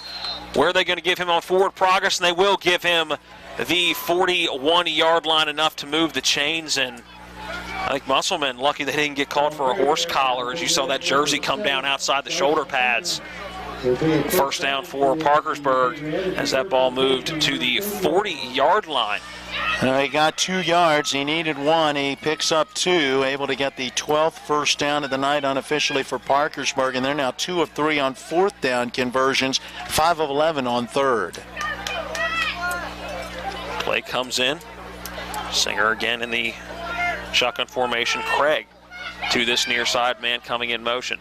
Play action pass. Singer drops back to pass, going deep down that left side and overthrows his intended receiver. It was a straight speed route on that far side. The intended receiver was Anthony Craig, and just out in front of his outstretched arms by about 2 yards, and that'll bring up 2nd down and 10 on a stopped clock here in the fourth quarter. 11:21 remaining in the football game. The senior Shamel McWright, 5'10", 170. We saw him earlier show his speed as he was able to run by, or catch up with a player that had run by him and make what was a touchdown-saving tackle. Showed that speed again there, stride for stride. Singer drops back and has to get it away quickly, and immediately tackled after the catch was Matt Curry. And that's going to be a loss of 4 on the play, bringing up a 3rd down and 14 for Parkersburg. Great defensive stand by the Applemen. 3rd down and 14 as that ball moved back to the 36-yard line, and a 3rd and long upcoming. 2 receivers to this near side, 2 to the far side. In the backfield is Craig, the running back, and Singer, the quarterback. Singer, a straight drop back. He's going to tuck it and run to that far side. He's across the 40, 45, across midfield. He's got the 1st down. Cuts upfield and will be taken out of bounds as they give him forward progress up to the 43-yard line. 1st down, Big Reds. And there you go. That's what Singer is so good at, is being able to kind of quickly lull you to sleep and then, boom, take off and run with it. And some extra yardage put on. Our initial spot was at the 43-yard line. They're going to give him 2 extra before going out of bounds, so up to the 41 in Musselman territory. I've got him 273 yards on 21 carries. I formation. 2 move to the far side. There is that snap, and a misdirection to give is going to be to King, and he is swallowed up after a gain of just 1. A good tackle by Austin Gregory. I tell you, Gregory has had himself a ball game. He has really played well defensively. That ball now at the 39.5-yard line, 2nd down and 9. Again, Parkersburg going to go out of the I formation. We've seen a handful of plays run out of the I formation in this game so far. 2 receivers to the far side, tight end to this near side. Receiver coming in motion, that is Carter King. Play action pass, a deep drop back, fire over the middle, and that ball behind the intended receiver, Matt Curry. Almost made a fantastic one-handed grab. That ball just outside of the reach of his fingertips, drops to the grass. 3rd down upcoming. Yeah, that pass behind him. Otherwise, if he could have led him with that football, a chance for Curry to make that catch and then turn it upfield. And a nice play by the free safety as Cody Schindeldecker may have been a little late getting there as far as, would like to have been there to not let that pass be so close, but he separated him from the football. 3rd down and 9. This give right up the middle, and bottled up is the running back, Anthony Craig, and he was hit by what looked like, trying to get a number, I believe that was a 26, Ben Bartles. Yeah, Bartles did a nice job filling that hole and not giving up much. They do, give him a yard down to the 38? Yeah, ball is at the 38-yard line. They need the 32-yard line for a 1st down, 4th down, and 6 upcoming. Big play here. Again, the I formation. Play action pass, another deep drop back by Singer. Rush to his left. He is going to throw back across his body, going deep. He's got a receiver down there, and did he come up with it? Catch made, phenomenal catch in the back of the end zone by Carter King. Touchdown Parkersburg. Phenomenal throw back across the body for Bryson Singer. We saw earlier in the half, he showed that strong arm, and getting just behind the defender was number 10 Carter King, and making the catch, coming down inbounds and maintaining possession. A botched play, if you will, on the run was Bryson Singer, but able to get 6 out of it. Yeah, but that's what Singer has done all night, right? He's run with the football, whether it's been a straight running play or a passing play. If he gets out of the pocket, he can make things happen. He can prolong plays, and in this case, at the end of prolonging that play, a pinpoint pass. Potts on for the extra point. That one almost blocked on the outside rush by number 56, Chase Nobles. Kick is up and good. And we're back to within a one-score game. It is Musselman 35, Parkersburg 29 with 9:07 remaining in the ball game. Don't go away. We got a good one here in Inwood. Back in 60 seconds. As a mom, when I'm making dinner for my family, I want the best and healthiest food for them. That's why I get my meats from D&D Meats. Their meats are fresh, locally sourced, and hormone-free, chemical-free, and antibiotic-free. D&D Meats is also family-owned, so I know when I go in with a special request for my large family events that I'm going to get treated just like family. D&D Meats, located across from Musselman High School at 8488 Winchester Avenue, Inwood. What are you feeding your family tonight? Hi, I'm Marshall Wilson, and I'm honored to serve as the 60th District Delegate.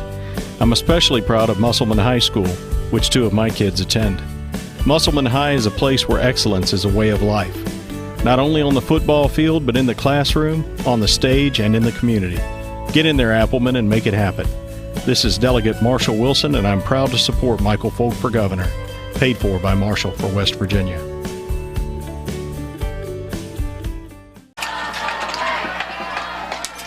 Sam Potts on the kickoff, a short one picked up by some more after he bobbled it, avoids one tackle. He's across the 35 to the 40, up to the 45, escapes another tackle, and is across midfield before being taken down at the 49-yard line. Took another botched return and was able to make something out of it, and Musselman will start in Parkersburg territory with 9 minutes and 1 second remaining in the ball game, and the Applemen clinging on to a 6-point lead. Boy, and that's a huge return for Zamora after a very lengthy 11-play, 71-yard scoring drive. Took 3 minutes and 43 seconds. And Singer with his 3rd touchdown pass of the day, his first to King.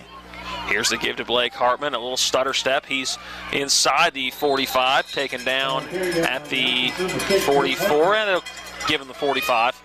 So stop just before getting to that 44-yard line. A gain of 4 on the first down run. It'll bring up 2nd down and 6. That 2nd down will come from the 45-yard line.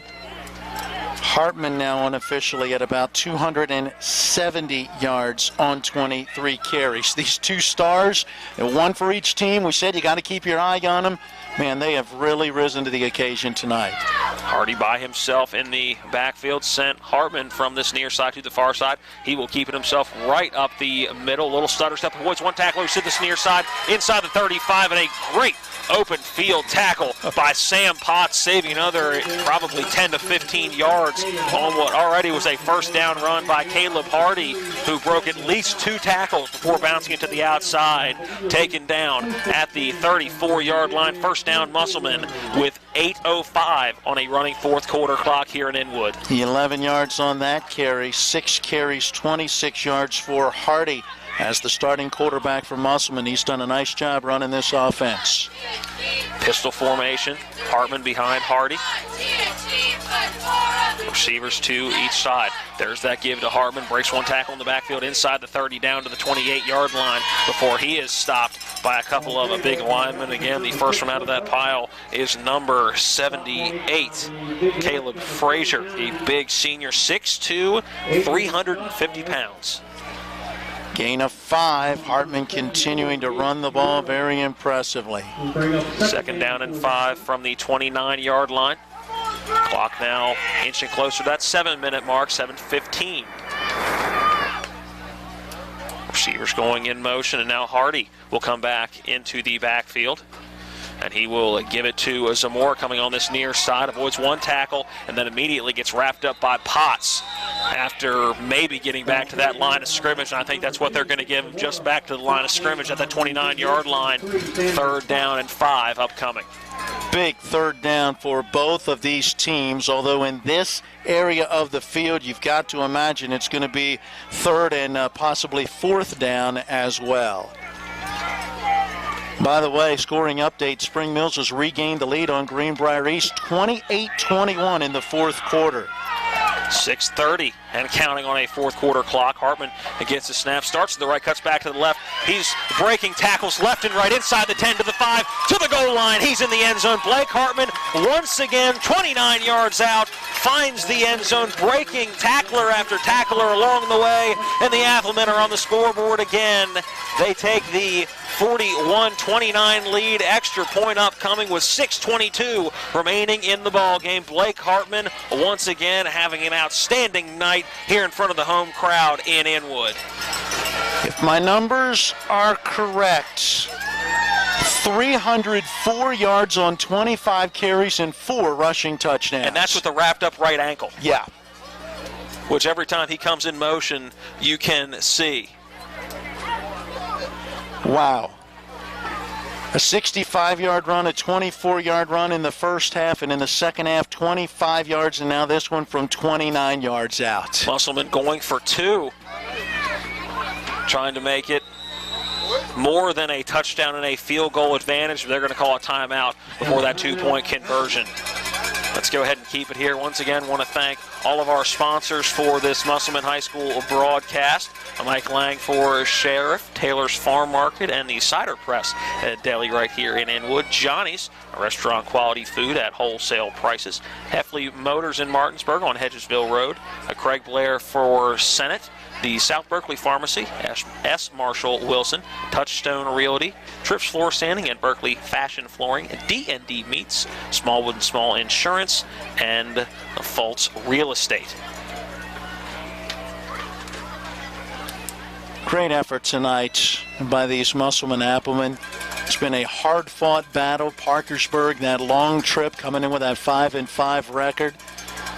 They have battled throughout. We've talked about it from the very get-go of each of these teams having that standout guy that they kind of, make sure they get the football to him and then ride him. Let's see what, each of these guys can do. And they have not disappointed tonight. I tell you, Parkersburg has had a great effort, even though it looks like at this stage they're going to end up falling short. But at the rate these teams can score quickly, at 6:22 is a lot of time left in this football game. Pistol formation, Caleb Hardy with Blake Hartman behind him. 2-point conversion attempt. 6:22 remaining in the football game. There's the snap to Hardy. Drops back to pass. A swing pass to Blake Hartman. Gets a good block on that outside by Northcraft, and a flag coming in. Blake Hartman did get into the end zone, but it looks like this one is going to come back. And we may get a hold. It's going to be a block in the back or a hold. It is going to be a hold on the offense. And move that play back and see if that changes the approach for Brian Thomas. 8 penalties, 75 yards now for Musselman. You know that Barger's got a good leg. Does this now put you into extra point territory? Or do you stick with the 2-point conversion? It looks like the offense is staying out. Caleb Hardy coming over to the sideline to get to play.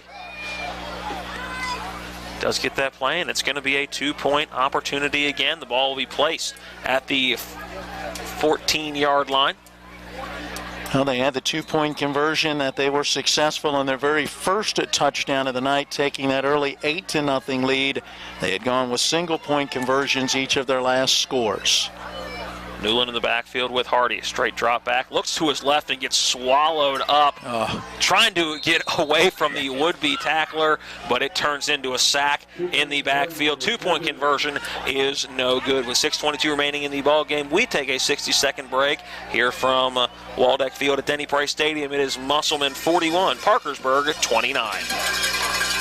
As a mom, when I'm making dinner for my family, I want the best and healthiest food for them. That's why I get my meats from D&D Meats. Their meats are fresh, locally sourced, and hormone-free, chemical-free, and antibiotic-free. D&D Meats is also family-owned, so I know when I go in with a special request for my large family events that I'm going to get treated just like family. D&D Meats, located across from Musselman High School at 8488 Winchester Avenue, Inwood. What are you feeding your family tonight?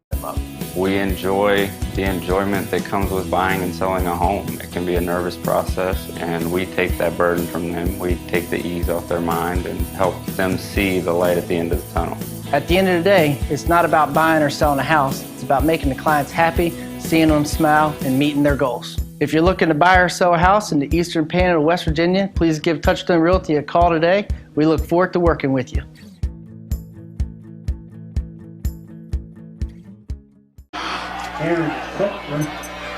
Luke Barger on the ensuing kickoff.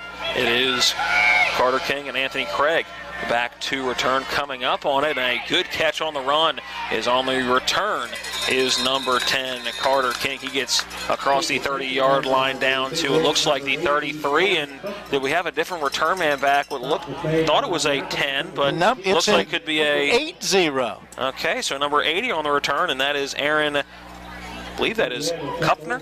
Kumpner, yeah, a junior, 6 foot, 150 pounds, listed as a wideout and a defensive back. First time we have called his name today.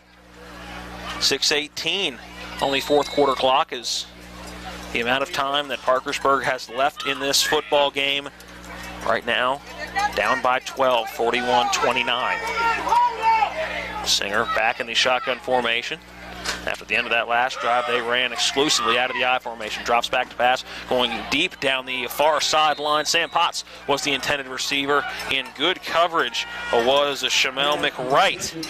And that ball falls to the grass. Incomplete pass, 2nd down and 10. Very impressed. McWright has had himself a very good evening in that defensive backfield. We talked about it earlier, making a run down type of tackle, running down someone that had already gone by, and then, sticking with wide receivers out there stride for stride, has done a nice job. It is Craig next to Singer in the backfield. 2 receivers to the far side, a 1 to this near side. Drop back to pass over the middle, and that ball deflected by a linebacker. Looked like number 36, Justin Reinhardt, getting that deflection. The intended receiver was Matt Curry. Never got to him. Incomplete pass, 3rd down and 10, 6:06 remaining in the football game. A big 3rd down here. Parkersburg needs to keep this drive going. Snap and a pump fake to one side. Throw back across the field. Coming back to the inside is Potts. He's got blockers. Across the 40. Follows loose. Picked up by Musselman. And a return to this near side, stepping out of bounds at the 29-yard line. The fumble return for Jacob Miller as it bounced right into his hands. Couldn't have been placed there any better if the ball was handed to him. And Musselman takes back over, and that one is going to hurt Parkersburg. A flag on the play, but it is a flag on the Big Reds. Musselman Appleman football, and that may have been the straw that broke the camel's back for Parkersburg. Under 6 minutes to play, and Musselman in good field position. Again, it's been a turnover day, so you never know. A quick turnover for Musselman, and it could be going right back the other way for Parkersburg, with the Appleman in very good position right now. It'll be 1st and 10 from the 28-yard line for the Appleman. Again, 5:56 remaining in the fourth quarter. Well, a great job. The defender, I couldn't see who, got a hand in there, stripped that football, and it bounced right to Miller, and a great return. Hardy in that pistol, gives it to Blake Hartman. A stutter step, turns back in the middle of the field, and is immediately hit by number 71. That is Jim Shrewsbury. That'll be a loss of a yard. 2nd and 11 coming.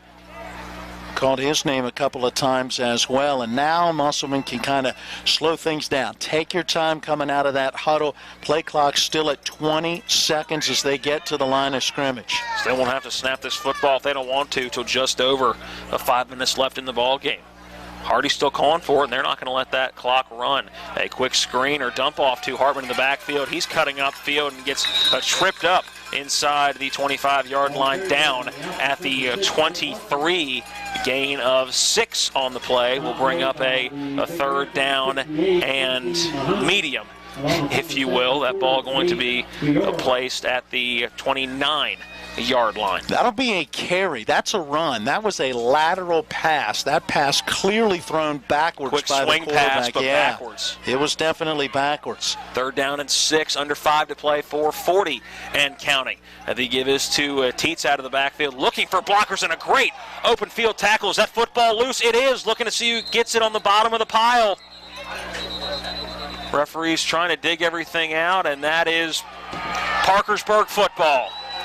I didn't see who recovered it, but it appeared to be Jeffrey Jones, if I am correct, a sophomore, who was the one that made that vicious high hit up in the shoulders. I believe that was to Sam bring him Potts down. that came in and made that All play. right. I believe I saw a 3.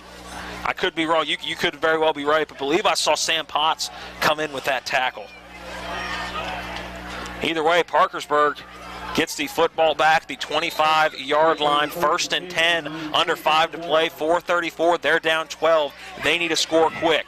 The Singer drops back to pass, looks momentarily, and now will tuck it away and run. Nowhere to go. A spin move getting away from the first tackler and carrying a second one up to the 35-yard line, where he is finally brought down by number 36, Justin Reinhardt.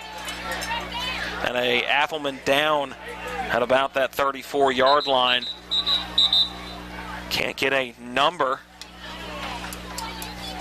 That play good enough for a first down, moving the ball up to the 36-yard line. Injury timeout on the field. Let's go ahead and take a 60-second timeout as well. Back in 60.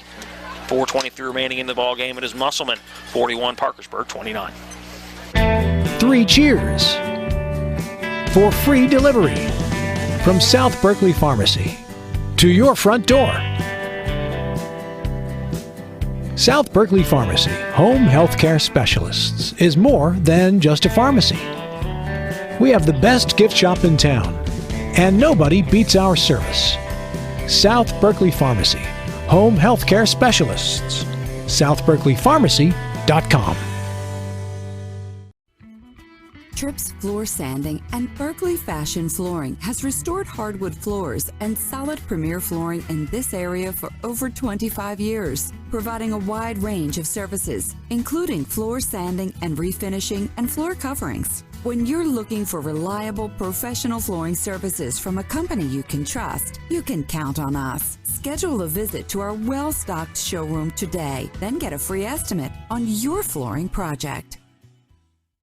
Into the pocket is Singer looking downfield, and a flag coming in late on an uncatchable football to Sam Potts, but it's going to be a pass interference penalty. And from what we've been told at the high school and college level, that uncatchable ball is not a rule. Doesn't exist. Yeah, that's an NFL rule only on the uncatchable football, so any contact made, you heard the roar from the Affelman faithful saying that ball's uncatchable. Does not matter at the high school or college level. That is only a National Football League rule. So that is going to be a 15-yard penalty, as that ball was originally snapped at the 40-yard line. So that should move it up across the 35-yard line. So that should move the ball right up to the midfield stripe at the 50. My only thought was, look, was the ball catchable or not? No, I don't think so. The rule in high school is about impeding a player's ability to go make a catch.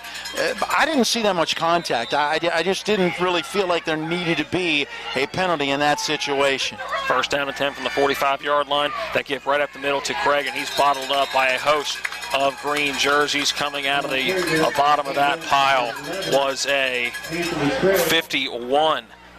So coming up with that tackle is a Jaden Bunny. Or make that a 57, rather. So Ethan Northcraft. Second down and 9 as they do get a yard up to the 48. Snap, play action pass. Singer drops back to pass, immediately rush. Going to move up into the pocket. Throws it deep downfield and overthrows his intended receiver. That was Sam Potts, who was the intended receiver. Very close to being beyond that line of scrimmage, throwing that football. Our officials will come together, and there is the flags. They are going to say that Bryson Singer was beyond the line of scrimmage when that football was thrown. Yeah, I was thinking that as well, but it took our officials a little bit of time to kind of get together and make that determination, and they may still pick it up because they are now talking yet again. That's a tough play. He was very close to the line of scrimmage. He wasn't clearly over, so that's going to be that's a tough play to make as it's happening, and they are going to call an illegal forward pass on Bryson Singer, and that is also a loss of down. So that is not a redo the down penalty. It's a 5-yard penalty and a loss of down. So that brings up now a third down. As that ball moved back onto the Parkersburg side of the field. Just their first penalty of the second half and third of the game. But it's a big one, as you mentioned, because it's the loss of down. Third down, ball placed at the 46-yard line. Snap back to Singer. Straight drop back. Now he's going to take it himself, and a good move to the inside. A couple of them looking for blockers upfield. Hartman able to run him down and push him out of bounds before he can even get back to the original line of scrimmage. Blake Hartman working side to side very well as a linebacker. It'll bring up a 4th down and 14. That gain good for about 3. 287 rushing yards, 23 carries tonight for Bryson Singer. Keep your eyes on him, just a sophomore. He's going to be fun to watch these next couple of years. Yeah, pushed out of bounds, so that clock does stop. But a 4th down, and going to call it a 13. As a timeout has to be taken by Musselman. Not happy with the front they were showing. It's a couple of defensive coaches now, hands on the hips, waiting for the defense to come off the field. A big 4th down upcoming, what could be the play of the game for Parkersburg so far. If they give Musselman the ball back with just over 3 minutes left, that is bread and butter for this Appleman offense, running the football, hard-nosed football team, and they're looking to just milk the clock from here on out. So a big 4th down upcoming for Parkersburg to try to keep their season alive. Well, they are 3 of 4 on 4th down conversion attempts tonight. So if they could get this one, still a chance as they continue to battle. Otherwise, they're going to wrap up their season at 5 wins and 6 losses. And how about the Musselman Appleman? They would pick up their 20th win in their last 24 games over these last couple of seasons and improved to 9-2. And next up would be Parkersburg South. They have defeated South Charleston by a 47-13 final. And so Parkersburg South advancing, gets the winner of this one next week. And Parkersburg South is the 4 seed, meaning Musselman would have to go on the road. And not an easy environment to go on the road and get a win. 4th down and 13. Ball at the 48-yard line. Singer in the pistol. It is Craig behind him. Quick drop back and a fire across the middle. The intended receiver was Matt Curry, a defender right on his back, and that was Nick Zamora. I think Parkersburg looking for a penalty, but just great defense by the corner, Nick Zamora. Incomplete pass, turnover on downs, and Musselman takes back over with 3:16 remaining in the ball game. It'll be 1st down from the 48 of Parkersburg. There you go, big turnover on downs, and now a chance for this Musselman offense to run some time off the clock. And again, this is the specialty for this kind of football team. You give it to Hartman, you give it to Hardy, and just keep that clock moving. Still 3 timeouts for Parkersburg. See how they use those depending on how Musselman moves the football. It's going to be a give on a sweep to Zamora. Misses that first defender. Good blocking upfield. He's inside that 45 to the 40 before being pushed out of bounds. Inside the 40, going to mark him at the 38-yard line, and that clock will keep moving. Now 3:08 on the clock, and now the chains move, so the clock will stop momentarily as they move the chains before they set the football. But a 1st down for the Applemen is Zamora on this near side, moving up the field, avoiding a couple of tacklers and getting a 1st down. I've got Zamora now at 117 rushing yards. Again, only 123 coming in. That's what makes this day so special for him. Clock now running under 2:50, 2:47. On the 4th quarter clock. Hardy with the direct snap. He'll take it himself, cutting back into the middle of the field and stumbling forward close to that 30-yard line. Going to say he's down at the 31, maybe give him the 32 as our referee takes another step back. But it'll be a good gain on 1st down, setting up a 2nd down and 4 from the 32-yard line. 2:20 and counting on a 4th quarter clock here at Waldeck Field. Looking at some other scores, George Washington getting the win over Huntington 17-10. And in the 4th quarter, Greenbrier East down by a point. Spring Mills leads at 28-27. They've been in tight ball games all year. 2:03 as Hardy gets a snap again, goes right up the middle. He's got blockers out in front, bounces to the outside. He's inside the 20 to the 15, inside the 10 to the 5. Can he find the pylon? Dove the pylons down. Did he get in? Looks like they're going to say he stepped out just a few yards before. See where they spot it. Looks like either the 3 or the 2-yard line. Either way, a fantastic run of just about 30 yards for Caleb Hardy. Started up the middle, bounced to the outside, and used those big offensive lineman blockers to his advantage. Well, and also used a blitz to his advantage. Parkersburg just trying to make anything happen, brought some linebackers, and when he got through that initial line of scrimmage, he had wide open territory. They're going to say he was pushed out at the 2, inside 2 minutes to go now, 1:52 remaining in the ball game, 41-29. That Musselman advantage, but looks like they're going to tack on some more. Hardy by himself in the backfield, takes the direct snap, bounces out of the first tackle, goes to the outside and crosses the goal line from 2 yards out. Caleb Hardy into the end zone for the Musselman touchdown, and that'll be the exclamation point on this one. Only fitting. He had 30 yards to get to that 2-yard line. Let him take it in himself as he will pick up his second rushing touchdown of the day. 47-29, the Applemen lead as it stands right now, but an extra point upcoming to try to make it 48-29. I've got him now up to 64 yards on 9 carries, so a lot of Applemen getting in the act offensively. It is Barger on for the extra point attempt. Hardy on the hold. There's the snap, another high snap, put down by Hardy. Kick is up, and it is good, but we have a penalty flag thrown by one of our officials underneath the goal post.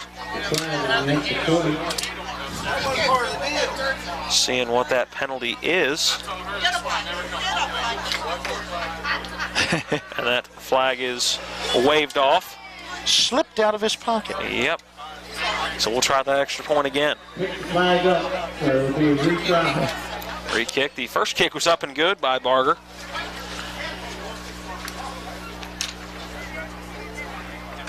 Again, it is Hardy on the hold.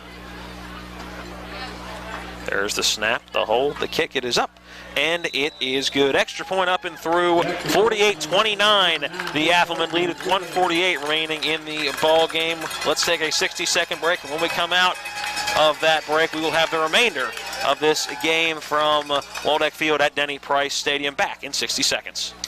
The level of care that I got at WVU Medicine was top-notch. If you're not progressing in healthcare, you're falling behind. It's really an integration, looking at a clinical care network, looking at the good people who can help push the envelope and raise the bar for delivering quality healthcare product. To have my life back is absolutely a blessing. I am beyond thankful for WVU Medicine. I absolutely 100% have my life back.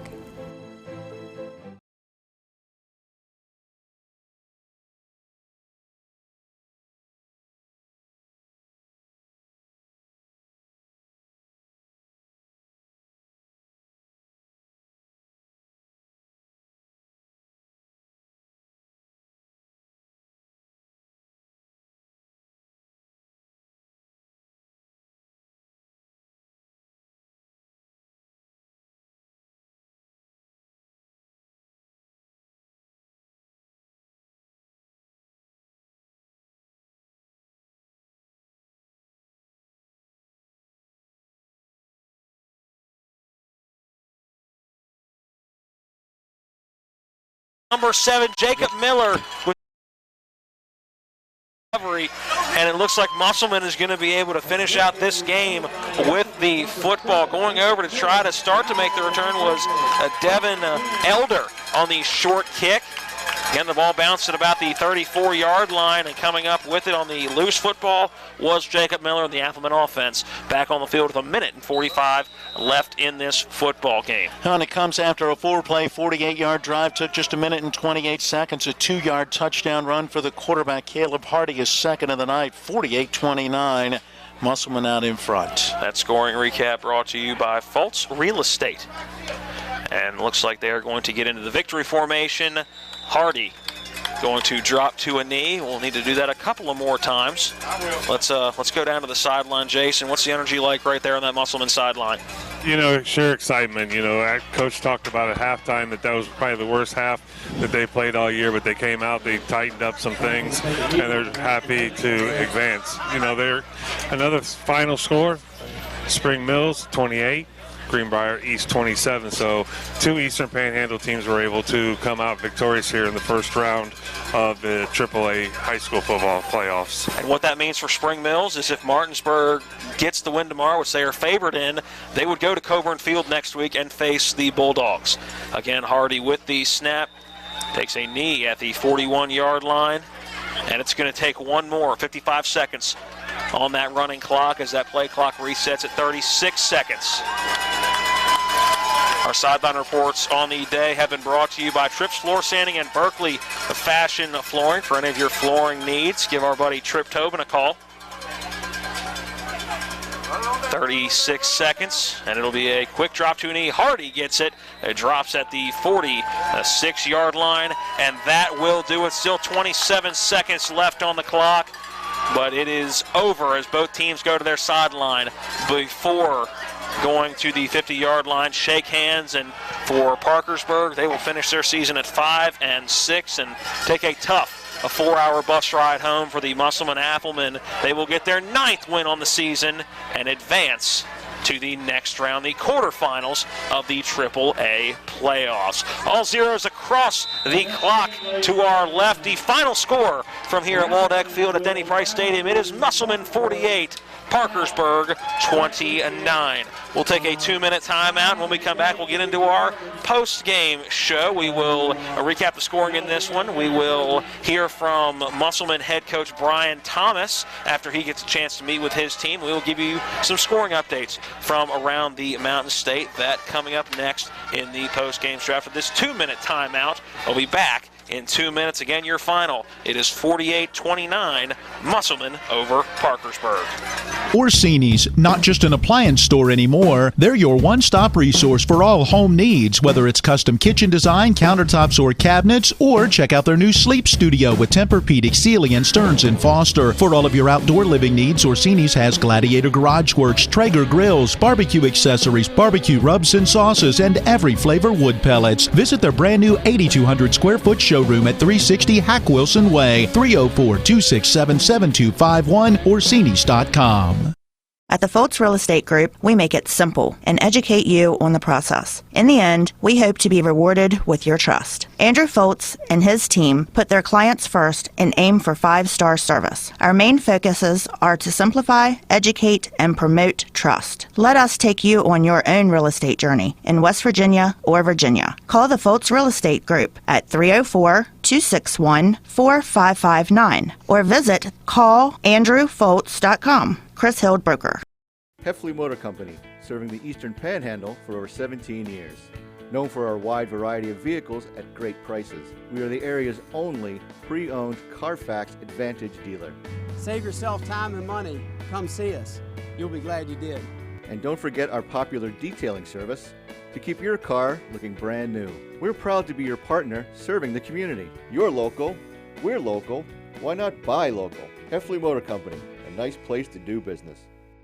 Amidst the rustic and relaxing atmosphere, the Cider Press Deli and Grill inside Taylor's Farm Market offers amazing house-made specialties like sandwiches, salads, soups, local hand-patted burgers, local craft beer and wine, heavenly desserts, and so much more. Our farm fresh food features seasonal market ingredients from local farms. Visit the Farm Market on Small Business Saturday, November 30th for wine tasting. Eat, drink, and shop local at the Cider Press Deli and Grill inside the Taylor Farm Market. CiderPressDeliandGrill.com.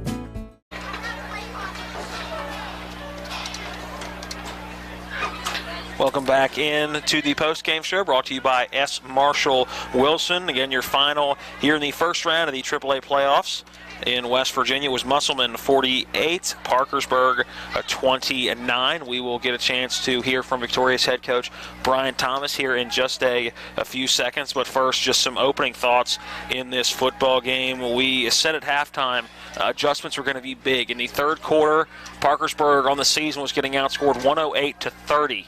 And overall in the second half, just one touchdown for Parkersburg after scoring 22 points in that first half, getting outscored 10-0 in that third quarter. And once again, those second half adjustments come back to bite them. And you heard from Coach Thomas right before the kickoff in the second half. The first half he thought was one of the worst halves of football they had played all season long. In fact, I think he said the worst. I think he made it numero uno but they came out in that second half and dominated and showed you why they're the 5th best team in AAA across the Mountain State. Yeah, and as Coach Thomas said, coming back out for the second half, it wasn't a lot of big adjustments they needed to make. No, they needed fundamental adjustments. Yeah, there it is. Line up correctly. Yep. Apparently they were not quite in some of the positions that the defensive coaching staff wanted them to be in, to cut off angles and be able to fill holes and so forth. And then when they got in those positions, they weren't making tackles. He said, if we line up correctly, if we make tackles, we're going to be all right. And they did that in the second half. Yeah, they did. It was a good effort for them in the second half. Really, what you expected to see from them in the first half and going all the way through the game. And I think when you look at that first half, if you take away some of those turnovers, I think the margin at half is a little bigger than it is, because Parkersburg never truly stopped Musselman the entire night. The offense was really clicking start to finish. So I think you take away those turnovers, and this game isn't quite as close as that 25-22 score was at the half. And that second half probably is more of a cruise than what it needed to be to start that third quarter. Yeah, certainly missed opportunities in that first half for this Musselman offense. As you know, they get an immediate score and then get an immediate fumble recovery. They're set up at the 15-yard line and a chance to very quickly take a 2-touchdown lead, and they turn it over. The next time they have the football, again, they start in Parkersburg territory at the Big Reds 48, and another turnover. You know, they get down to the 19-yard line and have a turnover at the 35 of Parkersburg, had another turnover. You look at their 4 turnovers in that first half, and it was all with opportunities to maybe put some more points on the board. Yeah, and I think, again, it was a good effort start to finish. I think that Coach Thomas obviously frustrated at the half, and is going to say that it was the worst they had played, but and you and I mentioned this in the halftime show, to be up 25-22 and have your coach say, yeah, that's probably the worst half of football we've played, that's a good thing. To be able to be as talented as they are offensively and defensively and still be able to have a bad half and have a lead at the half and go into the second half and make those adjustments they need to make. And again, for Parkersburg, it was the lack of adjustments or not being able to adjust based on what Musselman changed up at the half, and that's something that they're going to need to figure out how to do. We mentioned this number going into the second half, 108-30 in that third quarter. They had been good in fourth quarter, 88-48 in favor of the Big Reds, but just weren't able to truly make those adjustments they needed to make to stay in this football game. That one touchdown, bringing it back to within a one-score game, was the closest it got at 35-29, but they just couldn't get that big defensive stop at the end of the day either. Well, and we also talked in the early part of this one in the pregame, somebody else had to step up, and Parkersburg just was not able to get that second person to step up, while Musselman found a couple of guys who were able to do just that. All right, let's head down to the sideline as Jason has victorious head coach Brian Thomas. Coach, congratulations on the win. You know, you said it to your team coming into the playoffs, every team is ready to play. First half was kind of rough for you guys. Yeah, we didn't play well. I mean, we talk a lot about turnovers and we talk a lot about big plays, and we lost those big time. I was shocked that I don't know how in the world we were winning, because we had a lot of turnovers first half and then we gave up a lot of big plays. I mean, we did not play well, but you know, credit to our kids, because you know, staying together, you know, that drive to end the first half was a big momentum getter, because we go into the half, you know, kicking that field goal with the lead, and then second half, you know, our defense came out ready to play. We gave them a couple big plays still, but you know, they got stops when they needed stops. Offensively, we moved the chains. We needed to move the chains, and you know, credit to our kids for just sticking together and fighting. I'm gonna have to ask for assistance. What was the name, number 2's? Nick Zamora. Zamora comes into the game with only 123 total yards rushing for the season. Has a huge night tonight with 117, on top of obviously what you expected from Blake Hartman. Where was that all season? You know, we call him Zoom, so I can't say Zamora because that feels weird. So Zoom's his nickname. So, you know, Zoom's been a kid that he started every game for us. He hadn't came out. He's been that spark plug. You know, he's done things for us, you know, against Spring Mills at the start of the season, you know, way back when now.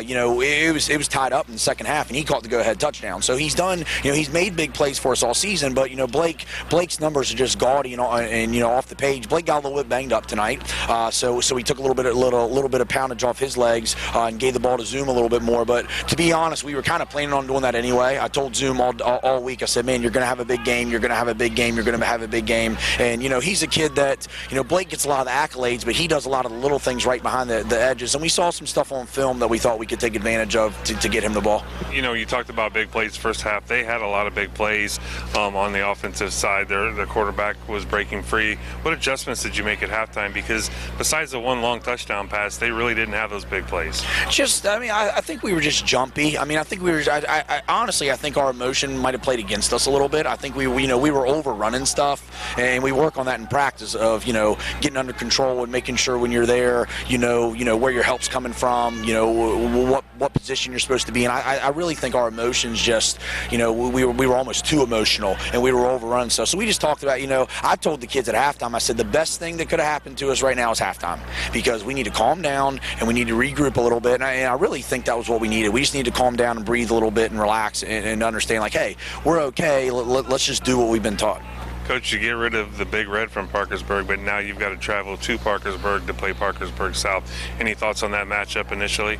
Yeah, I went and I actually scouted that game last week, because last week was our bye week, and Parkersburg played Parkersburg South, and we had an idea that, when you kind of play the numbers, I'm a math guy, I'm a math teacher, so we kind of played the numbers and thought, like, hey, we played Parkersburg, chance we played Parkersburg South, so we thought, hey, we'll kill two birds with one stone here. So watched them. They're a really good football team. They have, I think you're going to see two of the best players in the state between Hartman for us, and then their quarterback Penn is a really outstanding player. They got a good running back. Defensively, they're very, very aggressive. I came away from that game very impressed with Parkersburg South. So, they'll enjoy this win for a little bit, but man, we got to get back to work, because we're going to have our hands full next week. Magic question, whether you'll answer it or not, Friday or Saturday? I don't know right now. To be honest with you, I've had people ask me that, and I've thought about it a little bit, but to be honest with you, we've lost first round games before in the past, and you've covered us before, and we've lost some first round games, and you get into the playoff time, it's just about surviving, advance, and win. So I've been so locked in to this game that, to be honest with you, I don't know if I can really answer that right now. Coach, it's been a pleasure covering you guys tonight, and hopefully we'll get another opportunity to go down there. Good luck at Parkersburg South. Yeah, thank you guys. I appreciate all your coverage and everything you've done. Thank you. And there you go. That's it from down here to wrap. Hey, Jason, real quick, I want to ask Coach Thomas. He was talking about how nice it was outside and with the shorts on in the pregame, and now he puts pants on. That was, guys, you're right. So Matt wants to know, you were talking about how nice it was, you had shorts on in the pregame, but now you got pants on, and what you didn't see that I saw, he's got hand warmers in his pockets too. So what's up with that, Coach? I told you got to find your line between being crazy a little bit and also being smart. So crazy in the pregame, and now smart and cool, calm, and collected now. It is a little cold, but I'm not even going to tell you I got my long johns on. Not really make fun of me. No, wait a second. No. So anybody that actually watched the broadcast, Coach talks about crazy. I don't know. I think you got more exercise and more yardage in running up and down the sideline than anybody else did tonight. Yeah, I do. I get excited, and so you got to channel that excitement, as a coach too. But you want your kid. We've talked about it before. Our kids, we're not the biggest team in the world. We're not the fastest team in the world. But the one thing we always talk about is controlling our efforts. So I think as a coach, I try to get excited about stuff. I try to get wild a little bit. I want my kids. I want our players to play the same way. I want people to see us and say, hey, they play with excitement. And they play the game. They play the game hard like it should be played. So am I crazy a little bit? Yeah, probably. But hopefully it's a good crazy. It is a good crazy. Thanks, Coach, and good luck next week. And hope to watch you guys continue to advance in the playoffs. Yeah, thank you. Appreciate it. Thank you. There you go, Matt. It's a wrap from down here. Yeah, Jason, come up here and get a little bit warmer. I know not a whole lot warmer up here, but at least out of the wind. All right, let's go ahead and take a 60-second break, and when we come back, we'll look at some stats from this one and also give you some finals from around the Mountain State coming up next in our post-game show brought to you by S. Marshall Wilson. Again, the final in this one, it was Musselman 48, Parkersburg 29, back in 60 seconds. Hi, I'm Marshall Wilson, and I'm honored to serve as the 60th District Delegate. I'm especially proud of Musselman High School, which two of my kids attend. Musselman High is a place where excellence is a way of life, not only on the football field, but in the classroom, on the stage, and in the community. Get in there, Appleman, and make it happen. This is Delegate Marshall Wilson, and I'm proud to support Michael Folk for governor. Paid for by Marshall for West Virginia. Tripp's Floor Sanding and Berkeley Fashion Flooring has restored hardwood floors and solid premier flooring in this area for over 25 years, providing a wide range of services, including floor sanding and refinishing and floor coverings. When you're looking for reliable professional flooring services from a company you can trust, you can count on us. Schedule a visit to our well-stocked showroom today, then get a free estimate on your flooring project. Welcome back into the post-game show. Before we take a look at some of the stats, let's quickly recap the scoring in the second half, where that was really where Musselman came to life in that second half. 25-22, the Applemen had the lead at the intermission. Parkersburg got the ball to start the second half. 3 plays and out. The punt was muffed, but kicked forward as it went through the arms of Blake Hartman off of what I believe was his right knee and bounced forward, and then as the teams were diving after it, got pushed forward a few more yards, and ultimately Musselman recovered after what was about 30 yards of that football bouncing free. That set up the Applemen at the 21 of Parkersburg, and 2 plays later it was a 25-yard touchdown run for Blake Hartman. 32-22 was the Applemen lead at that point. They would make it 35-22 with just 56 seconds remaining in quarter number 3. They capped an 11-play, 49-yard drive with the second 31-yard field goal of the night for Luke Barger, and they went into quarter number 4, did Musselman, with that lead at 35-22. Parkersburg would strike with an 11-play, 71-yard scoring drive. They were able to cap with a touchdown pass that went 38 yards. That went Singer to King. The extra point made it 35-29 Musselman, and you're going, okay, it's getting tight again. Let's see how the Applemen respond. Well, they responded nicely. A 5-play, 49-yard scoring drive. 29 yards on the touchdown run for Blake Hartman, his 5th rushing touchdown on the night, as he had 3 in the first half and added 2 more in the, let me stand corrected, his 4th. He had 2 in the first half and then had the 2 in the second half. That made it 41-29, and then it was a 2-yard touchdown run for Caleb Hardy, the quarterback, with 1:48 to play. That capped a 4-play, 48-yard drive and gives us our final score of Musselman 48 and Parkersburg 29. All right, real quick, let's take a look at some final stats from this one before we take a look at what is going on around the Mountain State and set you up for our next broadcast. That'll be not a little more than 12 hours from right now. The game stats brought to you by Taylor's Farm Market and the Cider Press Deli right down the road, right off of 51 in Inwood. Now let's take a look at some stats. All right, let's start with Parkersburg as the visitors. 29 plays, 316 yards in that first half. Second half, 28 plays, but held to just 113 second half yards. 57 plays of offense, 429 total yards. 104 of that came in the passing game, as the starting quarterback Bryson Singer went 9 of 20 for 104 yards, and he was able to throw for 3 touchdowns and did not throw an interception. Parkersburg did have 3 turnovers. All were on fumbles. How about 23 carries for 286 yards for Singer? We said he was a dual threat. He tallies up, what is that, better than 390 total yards between his rushing and his passing in this one. Yeah, not a bad day at all. Not a bad day of work at the office. No. All right, let's turn quickly to the Musselman Applemen. First half, 34 plays, 347 yards. In the second half, they ran 28 plays, 174 yards. So it's 62 plays, 521 yards of offense, and 491 was on the ground at just 30 passing yards tonight. All they really needed to just try to keep this defense maybe a little bit honest, and leading the way, 27 carries, 309 yards, the unofficial total, and 4 rushing touchdowns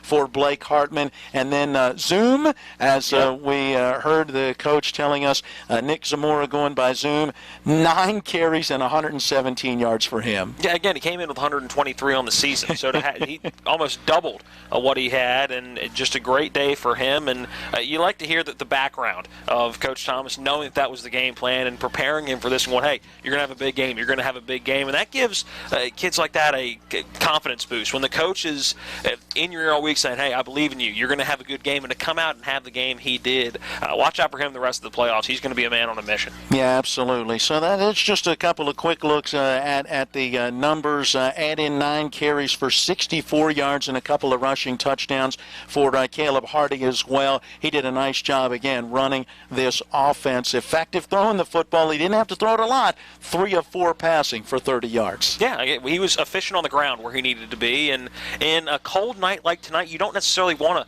to air the ball out that much. It's going to be a rock going to receivers. And we saw that with Parkersburg early in the game with some of the drops and even some of the throws from Singer that were short, that you could tell with the grip on that football just was not there. So Musselman played to their advantages, and that there's a reason they came out and got the big 49-28 win tonight, or 48-29 win tonight. There you go. So, again, that's just a look at some of the numbers. The stats brought to you by Taylor's Farm Market right off of Exit 5 across from the food line on 51 in Inwood. All right, Matt, it's time to give out some awards. Where do you want to go first? The electrifying play of the game or the player of the game? The player of the game is going to be really quick, I think. Yeah. Although I can Zoom. With the day he had, it's 300 yards for Blake Hartman, so you can't really take it away from him. I was going to say. The game that you weren't necessarily expecting from Nick Zamora. Jason, you want to enter this conversation? I know you are always throwing in a candidate, so what do you think? I was going to go with you with Zoom. All right. To be honest with you. I like, look, you expect, I mean, it's bad, but you're not surprised to see Hartman rush for 300 yards. You're not surprised to watch him return punts or kickoffs. He's that athlete. You're expecting that, but Zoom came out, and even before Hartman got hurt, if you think about it, he had 2 20-yard rushing plays that established the ground game. But, I know Matt's over here going, but you got a guy that rushed for 309 yards. How do you not give it to him? No, by far. Blake Hartman is your player of the game. Now, I give a very big honorable mention to Zoom, who came out and had one whale of a game and almost doubled his stat totals. But nonetheless, you can't take Hartman on a bum ankle goes for 300 That's true. yards and 4 touchdowns I hadn't really tonight. thought about the injury aspect, fighting through that ankle injury yet. I already knew who was going to win it. I just wanted to go against Matt. To fire him up a little bit? Yeah, to get Matt going, because, look, you're right. Blake Hartman left, Blake Hartman right. I mean, Blake Hartman up the middle. I mean, it was, I don't want to say it was a Blake Hartman show, but, if you needed that 6 yards or you needed that 10 yards, you gave him the ball. And you knew where the ball was going. That was the thing. You knew where the football was going, and Parkersburg still couldn't stop it. So let's give a second honorable mention then to that offensive front line. I was getting ready to say the exact same thing, because that offensive line did an incredible job. You came down to me at one point earlier and said, hey, what about both offensive lines? I mean, did you see the size of Parkersburg's offensive line? Yep. And the holes that both of those offensive lines were opening up? And Musselman's offensive line, I mean, they were opening up holes. They were pulling. They were downfield throwing blocks. I mean, Ethan Northcraft had himself a whale of a football game. So, you know what?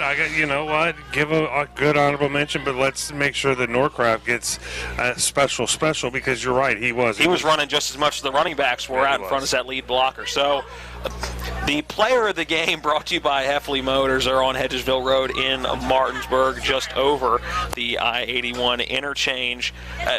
Player of the game is going to go to Blake Hartman, but several honorable mentions right behind him. The offensive line, Zoom right behind him. And again, right now I don't think Caleb Hardy had a very good game going to his advantages. So I think there's several you could give it to, but our overall player of the game going to go to Blake Hartman. Now, here comes the fun one. The electrifying play of the game. Which one are you thinking? It's the first run. I mean, Blake Hartman goes 65 yards, weaves through a little traffic, and then outruns everybody and set the tone for how this night would go. 17 seconds into the game. Yep. I agree with you. That was going to be... That was where I was going. I just want to see if there are any other... other honorable mentions. I'm going to throw an honorable mention in. I am. It's 8-0, and Singer, the quarterback for Parkersburg South, or for Parkersburg, does the same thing. 79 yards. 79 yards. And look, I know that was a great run, because I got to tell you, Musselman had an opportunity, and Coach even talked about it. If they punch in a couple of those turnovers early, it's a 21-0 game. They didn't. They turned the ball over, and Singer went 79 yards the other way. So you can't say that that's not at least an honorable mention for an electrifying play of the game as well. Or maybe you just make one for each team. Yeah. The electrifying play for Parkersburg was that big 79-yard run. The electrifying plays of the game brought to you by Orsini's, their new location on Hack Wilson Way on Route 9 in Martinsburg, or I guess just outside of Martinsburg technically. They're not just appliances anymore. Go there for anything, a kitchen, grill, appliance related. And go there tomorrow and enjoy some turkey. They're having a special, special tomorrow with the Traeger grills, and they're going to teach you how you can do your turkey for Thanksgiving on the Traeger grill. And PJ will be making a couple of turkeys, so get out there tomorrow. All right, real quick, let's take a look at who's got their phone and one. Some stats or some scores from around the Mountain State. Already got them written down. You already got them written down? All there right, you we'll go. Keep it right here with Mr. Miller. Let's start with Spring Mills, who picks up their first playoff victory in program history as they have their highest seed in program history. 28-27 is the final as they escape with the victory on the road against Greenbrier East. Spring Mills is now 7-4. Greenbrier East will finish with that same 7-4 record, and Spring Mills will now await the winner of tomorrow's matchup between Martinsburg and Preston. Parkersburg South tops South Charleston 47-13, and that means Parkersburg South, as the 4 seed, will host the 5 seed Musselman next weekend, as the Applemen here beat Parkersburg 48-29. It was George Washington with a 17-10 win over Huntington. GW, as the 7 seed, advances. They'll take on either Cabell Midland or Riverside. That's the 2:15 matchup. That game is coming up tomorrow. And it was Capital as the number 11 seed with the upset of the number 6 seed Wheeling Park. 45-21. Capital advances, and they'll face either Spring Valley or Hurricane, as that game will be played tomorrow. All right, there are your scores from around AAA in the Mountain State, and that now sets up what we are doing tomorrow on TV10 and WRNR. You may want to get down a pen and a piece of paper to try to remember this. Starting at 11:30, it'll be the pregame coverage for the Shepherd University Rams on TV10, WRNR TV, and the TV10 Facebook page, also ShepherdRams.com. Jason and myself will be down in Shepherdstown for the regular season finale. It is Shepherd looking to hold on to that playoff spot as they take on the 2-7 Seton Hill Griffins. That should be a winnable game, or it is a winnable game for the Shepherd University Rams. On TV10 and WRNR TV, we will have that for the first half, taking you up to about 1 or 1:15. At that point, our coverage will be strictly on the TV10 Facebook page and the Shepherd Rams website, because all the other entities, including AM 740 and FM 106.5, TV10 WRNR TV, will go out to Coburn Field, where Matt and Vic will have the kickoff after an abbreviated pregame show where the Preston Knights are in town taking on the Martinsburg Bulldogs. Following that game on AM 740 and FM 106.5, we will join the West Virginia Mountaineers. So that is what's going on all of our broadcast entities tomorrow. A fun-filled day of football from 11:30 all the way up till the Mountaineers finish probably at about 7 tomorrow night. So if you can't make it to any of those games, we have it for you. Again, we encourage you to go to Shepherdstown, to go to Martinsburg. You don't necessarily have to make the drive to Morgantown, because that's just a far drive. But we encourage you to go to the game if you can't. We are there to broadcast it for you. All right, that is going to wrap up our coverage tonight. I want to thank all of our sponsors. Thank everybody here at Denny Price Stadium and Waldeck Field for their help and hospitality. Coach Thomas for stats, and Athletic Director Steve Campbell for everything that he helped us with today. I want to thank Eric Sterrick back at the studio. I want to thank John Alderson, our TV10 cameraman. Jason Colrick braving the elements down on the sideline. For Matt Miller, I am Matt Crawford, reminding you our final today. It was the Musselman-Appleman 48, the Parkersburg Big Reds 29. And this has been West Virginia High School football on TV10. Let's go! And that concludes today's postgame show. Today's game has been brought to you by Mike Lang for Sheriff, Taylor's Farm Market, and the Cider Press Grill, Johnny's Restaurant Supply, the Heffley Motor Company, State Senator Craig Blair, South Berkeley Pharmacy, Delegate Marshall Wilson, Touchstone Realty, Trips Fashion Flooring, D&D Meats, and Smallwood and Small Insurance. For the best in high school, college, and NFL coverage all season long, keep it tuned in to Talk Radio WRNR Martinsburg. All rights reserved.